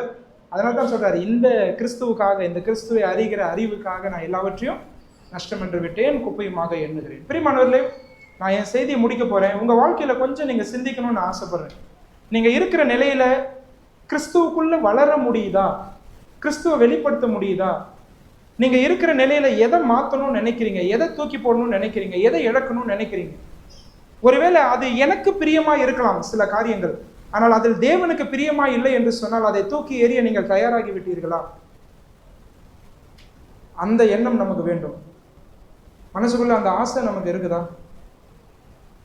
C.T. ஸ்டட்னு ஒரு அருட்பணியாளர், ஒரு மிஷனரி சொல்றார், இயேசு கிறிஸ்து தேவனாய் இருந்தால் அவர் எனக்காக மரித்திருப்பார். ஆனால் எனக்காக மரித்த தெய்வம் இயேசு சாமி தான் அப்படின்னு சொன்னா, அவருக்காக நான் என்ன தியாகம் செய்தாலும் அந்த தியாகத்தை பெரிதான தியாகம் என்று நான் அழைக்க முடியாது அப்படின்னு சொல்றாரு. ஐ cannot call it a sacrifice. ஆண்டவருக்காக தியாகம் பண்றதை முதல்ல தியாகம்னு சொல்ல முடியுமா? தியாகம்னே சொல்ல முடியாது. அது என்னுடைய பொறுப்பு இல்லையா? நான் அதை செய்தே ஆகணும். எதை நீங்கள் பின்தள்ள நீங்க ஆயத்தமாகி விட்டீர்கள்? இந்த கிறிஸ்துவுக்காக எதெல்லாம் பின்தள்ளுகிறீர்கள்? உங்களுடைய பேர் புகழை பின்தள்ள ஆயத்தமாயிட்டீங்களா? உங்களுடைய அறிவோ அல்லது உங்களுடைய சொகுசான சூழலோ, உங்களுடைய இந்த உலகத்தினுடைய ஆசைகளோ, விருப்பங்களோ, லட்சியங்களோ, இதெல்லாம் பின்தள்ள நீங்கள் தயாராகி விட்டீர்களானால் இந்த கிறிஸ்துவை நீங்கள் அதிகமாய் அனுபவிக்க முடியும். அதிகமாக அனுபவிக்க முடியும். சரியா? அடோனிராம் ஜட்சன் அப்படின்னு ஒரு அருமையான மிஷனரி பர்மா தேசத்துக்கு போய் ஊழியம் செய்தார். பர்மா தேசத்துல அவர் போன புதுசுல பாத்தீங்கன்னா ஆத்துமாக்களே கிடைக்கல, நிறைய பாடுகள். சில வருஷங்கள் ஊழியம் செய்தார். ஆனா அதுக்கு பிறகு ஆண்டவர் கொஞ்சம் கொஞ்சமா அவருக்கு ஆத்துமாக்கள் கொடுக்க ஆரம்பிச்சார். இப்ப நிறைய பேர் ரட்சிக்கப்பட ஆரம்பிச்சுட்டாங்க. பர்மால ஒரு பெரிய எழுப்புதல் உண்டாச்சு.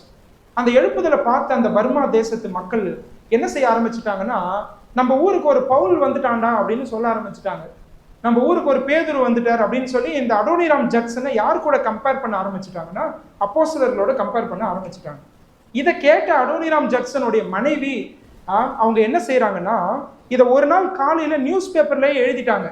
இது எந்த அளவு பரவுச்சு அப்படின்னு கேட்டா, ஒரு செய்தித்தாள்ல என்ன வந்துருச்சு அப்படின்னு கேட்டா, நம்ம ஊருக்கு இயேசு கிறிஸ்துடைய அப்போஸ்தலர்கள் போல ஒருத்தர் வந்துட்டாரு, ஒரு பெரிய எழுப்புதல் உண்டாயிடுச்சு, அவர் தான் அடோனிராம் ஜட்சன் அப்படின்னு எழுதிட்டாங்க. இதை பார்த்தோன்னே ரொம்ப சந்தோஷம் அவங்க மனைவிக்கு. அதை பேப்பர்லாம் கட் பண்ணி கொண்டு வராங்க கணவர்கிட்ட. கொண்டு வந்து, உங்களை எப்படி பாக்குறாங்க தெரியுமா இந்த ஊர்ல அப்படின்னாங்க. நீங்க இயேசு கிறிஸ்துவோடைய சீஷர் போல, அப்போஸ்தலர் போல உங்களை என்ன செய்யறாங்க, பாக்குறாங்க அப்படின்னு சொன்னாங்க. அப்போ அடோனிராம் ஜட்சன் ஒரு பதில் கொடுத்தார். என்ன பதில் சொன்னார் தெரியுமா? நான் ஃபர்ஸ்ட் இங்கிலீஷ்ல படிச்சிடறேன், அப்புறம் தமிழ்ல மொழிபெயர்க்க முயற்சி செய்கிறேன். அவர் இப்படி சொல்றார், ஐ do not want to be like a Paul or any mere man. I want to be like Christ. I want to follow him only. I want to copy his teachings. I want to drink in his spirit and place my feet in his footprints. Oh, to be more like Christ அப்படின்னு சொல்றாரு. கவனிச்சிங்களா இந்த வார்த்தையை? Adoniram Judson சொல்றாரு, நான் ஒரு பவுலை போலவோ ஒரு பேதுருவை போலவோ இருக்க நான் விரும்பவில்லை, ஆனால் நான் கிறிஸ்துவை போல மாற வேண்டும் என்று விரும்புகிறேன். அவரை பின்பற்ற விரும்புகிறேன். அவருடைய போதனைகளை கேட்டு அதன்படி நடக்க விரும்புகிறேன். அவருடைய ஆவியை குடிக்க விரும்புகிறேன். என்னுடைய அடிச்சுவடுகளை அவருடைய பாதப்படியில வைத்து நான் பயணிக்க விரும்புகிறேன். ஓ, நான் இன்னும் கிறிஸ்துவை போல மாற வேண்டும் என்று சொல்லி அவர் சொல்லுகிறார். பிரியமானவர்களே, இது உங்களுடைய ஆசையா இருக்கட்டும். வரக்கூடிய நாட்களில் இதுக்காக உங்களை அர்ப்பணியுங்கள். இன்னும் கிட்ட சேரும் கர்த்தரே என்று சொல்லி நாம் பாடுகிறோம் இல்லையா? ஃபேனி கிராஸ்பி அந்த பாட்டை எழுதினாங்க. 6 மாசம் அந்த பாப்பா பிறந்து, அந்த குழந்தை பிறந்து 6 மாசத்துல ராங் மெடிகேஷனால கண் பார்வை போயிடுச்சு. எத்தனையோ பாடல்களை எழுதினாங்க. நம்ம பாடல் புத்தகத்துல நிறைய அர்த்தமுள்ள அவர்கள் எழுதின பாடல்கள் இருக்கிறது. அதுல ஒரு அருமையான பாடல், இன்னும் கிட்ட சேரும் கர்த்தரே என்று சொல்லி, உம்முடைய சிலுவை அண்டை என்னை கொண்டு வந்து வைங்க ஆண்டவரேன்னு சொல்றாங்க. ஆண்டவரே, இந்த ஒரு சிலுவை எனக்கு போதும். இந்த ஆண்டவர் இயேசு கிறிஸ்துவோட பாதப்படி எனக்கு போதும். அவரை போல என்னை மாற்றும், அவரை போல என்னை மறுரூபப்படுத்தும். இன்னும் என்னை உம்முடைய அருகில் என்னை வைத்துக் கொள்ளும், உம்முடைய கிட்ட என்னை வச்சுக்க ஆண்டவரேன்னு சொல்றாங்க. அது போன்ற ஆசையை நாமும் உடையவர்களாய் இந்த பூமியில ஜீவிப்போம். இந்த 4 விஷயங்களை மறந்துடாதீங்க. எப்படி இந்த ஆசை நமக்குள்ள வரும்? கிறிஸ்துவை போல மறுரூபமாக. முதலாவது, என்னுடைய அழைப்பு, என்னுடைய இலக்கு. கிறிஸ்துவை போல மறுரூபப்படுவதுதான் இலக்கு. அதை சரியாய் புரிந்து கொண்டால் இந்த ஆசையோடு பயணிக்க முடியும். 2வது படிச்சோம், ஆண்டவரிடத்திலே ஜெபிங்க. ஆண்டவரே, இந்த விருப்பத்தை எனக்குள்ள துவக்குங்க ஆண்டவரே. என்னோட விருப்பமெல்லாம் உலகத்தை சார்ந்ததா இருக்கு, அதெல்லாம் கிறிஸ்துவுக்கு நேரா திருப்பும் ஆண்டவரே, என்னை மறுரூபப்படுத்தும். அந்த ஜெபத்தை நீங்க ஆண்டவர்கிட்ட செய்யுங்க. நான் அவரையும் அவருடைய உயிர்த்தெழுதின் வல்லமையும் அவருடைய பாடுகளை அறிய வேண்டும் சொல்லி நீங்க ஜெபிங்க. ஆண்டவர் தடைகளெல்லாம் நீக்கி போடுவார். ஆண்டவர் உங்களுக்கு தேவ பார்வையை கொடுப்பார். பரலோக வெளிச்சத்தில் நீங்க வாழ ஆரம்பிச்சிருவீங்க. அந்த எட்டர்னல் பெர்ஸ்பெக்டிவ் ஆண்டவர் தருவார். ஜோனத்தன் எட்வர்ட்ஸ் அப்படின்னு சொல்லக்கூடிய ஒரு மிஷனரி சொல்றார், stamp eternity upon my eyeballs அப்படின்னு சொல்றார். நித்தியத்தை என்னுடைய கண்ணின் மணிகளில் பொறித்தருளும் ஆண்டவரே அப்படின்னு சொல்றார். எப்படிப்பட்ட மனுஷங்களா இருந்திருப்பாங்க இல்லையா? அந்த நித்திய கண்ணோட்டத்தோடு நித்திய பார்வையோடு வாழுவது என்பதுதான் கிறிஸ்தவ வாழ்க்கை. அந்த ஆசையை கர்த்தரே நமக்குள் உற்பத்தி செய்யட்டும். 3வதாக நம்ம படித்தோம், பின்னானவைகளை மறந்து. அப்பதான் நம்ம முன்னாக என்ன செய்ய முடியும்? கிறிஸ்துவை போல மாறுவதற்கான ஆசையோடு எல்லாம் பயணிக்க முடியும். அது ஒருவேளை சாதனைகளாய் இருந்தாலும் தோல்விகளாய் இருந்தாலும். சாதனைகள் பெருமை கொண்டு வர வேண்டாம், தோல்விகள் குற்ற உணர்வை கொண்டு வர வேண்டாம். 4வதா படித்தோம், ஆண்டவர் இயேசு கிறிஸ்துவை அறிகிற அறிவுக்காக எல்லாவற்றையும் நஷ்டமாக குப்பையுமாக எண்ணக்கூடிய ஒரு மனப்பான்மை. சரியா? உங்களுடைய தீர்மானங்கள்ல இதை நீங்க வாழ்க்கையில காண்பீங்க. நான் சொன்னேன், நான் வாழ்க்கை துணையை பத்தி சொன்னேன், நான் வேலையை பத்தி சொன்னேன், நான் படிப்பை பத்தி எல்லாம் சொன்னேன். நீங்க எடுக்கிற ஒவ்வொரு டெசிஷன்லையும் இதை ஃபர்ஸ்ட் வைங்க. You centre your decisions in the will of God. ஆண்டவருடைய சித்தத்தின் மையத்துல கொண்டு வந்து வைங்க. ஆண்டவரே, நான் கிறிஸ்துவை அனுபவிக்க நீர் எதை கொடுக்கிறீரோ அதை நான் பெற்றுக் கொள்கிறேன். அந்த சிந்தையோடு வாழ்ந்தால் நிச்சயமா இப்படிப்பட்ட அனுபவங்கள் உங்களுடைய வாழ்க்கையில கிடைக்கும். கண்களை மூடுவோமா? கர்த்தரை நோக்கி பார்க்கலாம். ஒரு நிமிஷம் டைம் தரேன். உங்களுக்கு ஏதாவது ஆண்டவரிடத்துல சொல்லணும்னு தோணா மனசுல இருந்து சொல்லுங்க. It's time of reflection. ஆண்டவர் உங்களிடத்துல இடைப்பட்டிருப்பாரானால், பேசியிருப்பாரானால், உங்களை மாற்ற விரும்புகிற தேவனிடத்தில் உங்களை ஒப்பு கொடுக்க நீங்கள் விரும்புவீர்களானால் உங்களே நீங்கள் ஒப்பு கொடுங்க.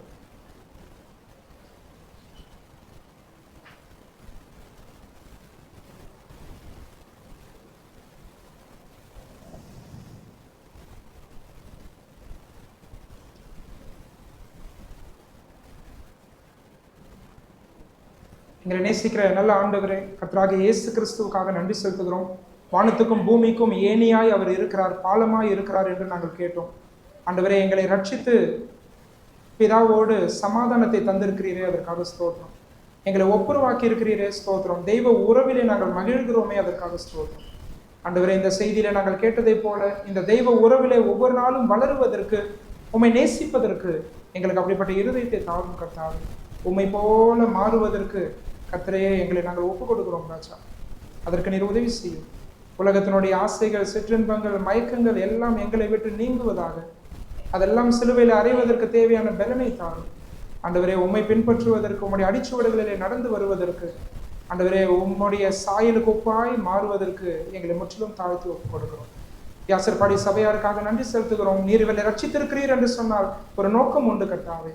அந்த நோக்கத்தை புரிந்தவர்களாய் ஏதோ ரட்சிக்கப்பட்டோம் இருக்கிறோம் என்று சொல்லி அல்ல கர்த்தாவே, ஆனால் அவர்களுடைய தேர்ந்தெடுப்புகள், தினந்தோறும் அவர்கள் எடுக்கிற தீர்மானங்கள், ஆண்டவரே, அதிலே கிறிஸ்துவை அவர்கள் மகிமைப்படுத்த தேவரீர் உதவி செய்தார்கள். உம்முடைய சித்தத்தின் மையத்திலே இந்த விசுவாசிகளை நீர் வைத்துக் கொள்ளும். உம்முடைய சிலுவையின் நிழலில் நீர் அவர்களை வைத்துக் கொள்ளும் சுவாமி. இந்த உலகமோ பிசாசோ அவர்களுடைய சுயங்களோ அவர்களை உம்மை விட்டு தூரம் கொண்டு போய்ட்டு விடாதபடிக்கு காத்துக்கொள்ளும் சுவாமி. ஆண்டவரே, உம்முடைய அருகில் அவர்களை வைத்துக் கொள்ளும். உம்மை நேசிக்கிறவர்களாய், இன்னும் உம்மை நேசிக்கிறவர்களாய், இன்னும் அதிகமாக உம்மை நேசிக்கிறவர்களாய் அவர்களை நீர் உருவாக்கும் கர்த்தாவே. அதற்காக எங்களை எல்லாரையும் நாங்கள் ஒப்புக் கொடுக்கிறோம். கர்த்தர் கொடுத்த வார்த்தைகளுக்காக நன்றி செலுத்துகிறோம். உம்மை ஆராதிக்க எங்களுக்கு கொடுத்த அந்த சிந்தனைகளுக்காக ஸ்தோத்திரம். இயேசு கிறிஸ்துவை நோக்கி பார்க்கக்கூடிய பார்வை எங்களுக்கு கொடுத்ததுக்காக ஸ்தோத்திரம். ஆரம்பம் முதல் கடைசி வரைக்கும் நீர் பிரசன்னராய் இருந்து உம்முடைய வார்த்தையை கொண்டு எங்களை ஆசீர்வதித்திருக்கிறீர், அதற்காக ஸ்தோத்திரம்.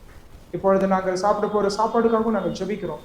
கர்த்தர் அதை ஆசீர்வதித்து தாரும். உமக்காக வேலைநடைந்து ஜீவிக்க உதவி செய்தார். கர்த்தராக இயேசு கிறிஸ்துவின் மூலம் எங்களுடைய துதி ஸ்தோத்திரம் ஜெபத்தையும் மனத்தாழ்மையோடு ஏறெடுக்கிறோம் நல்ல பிதாவே. El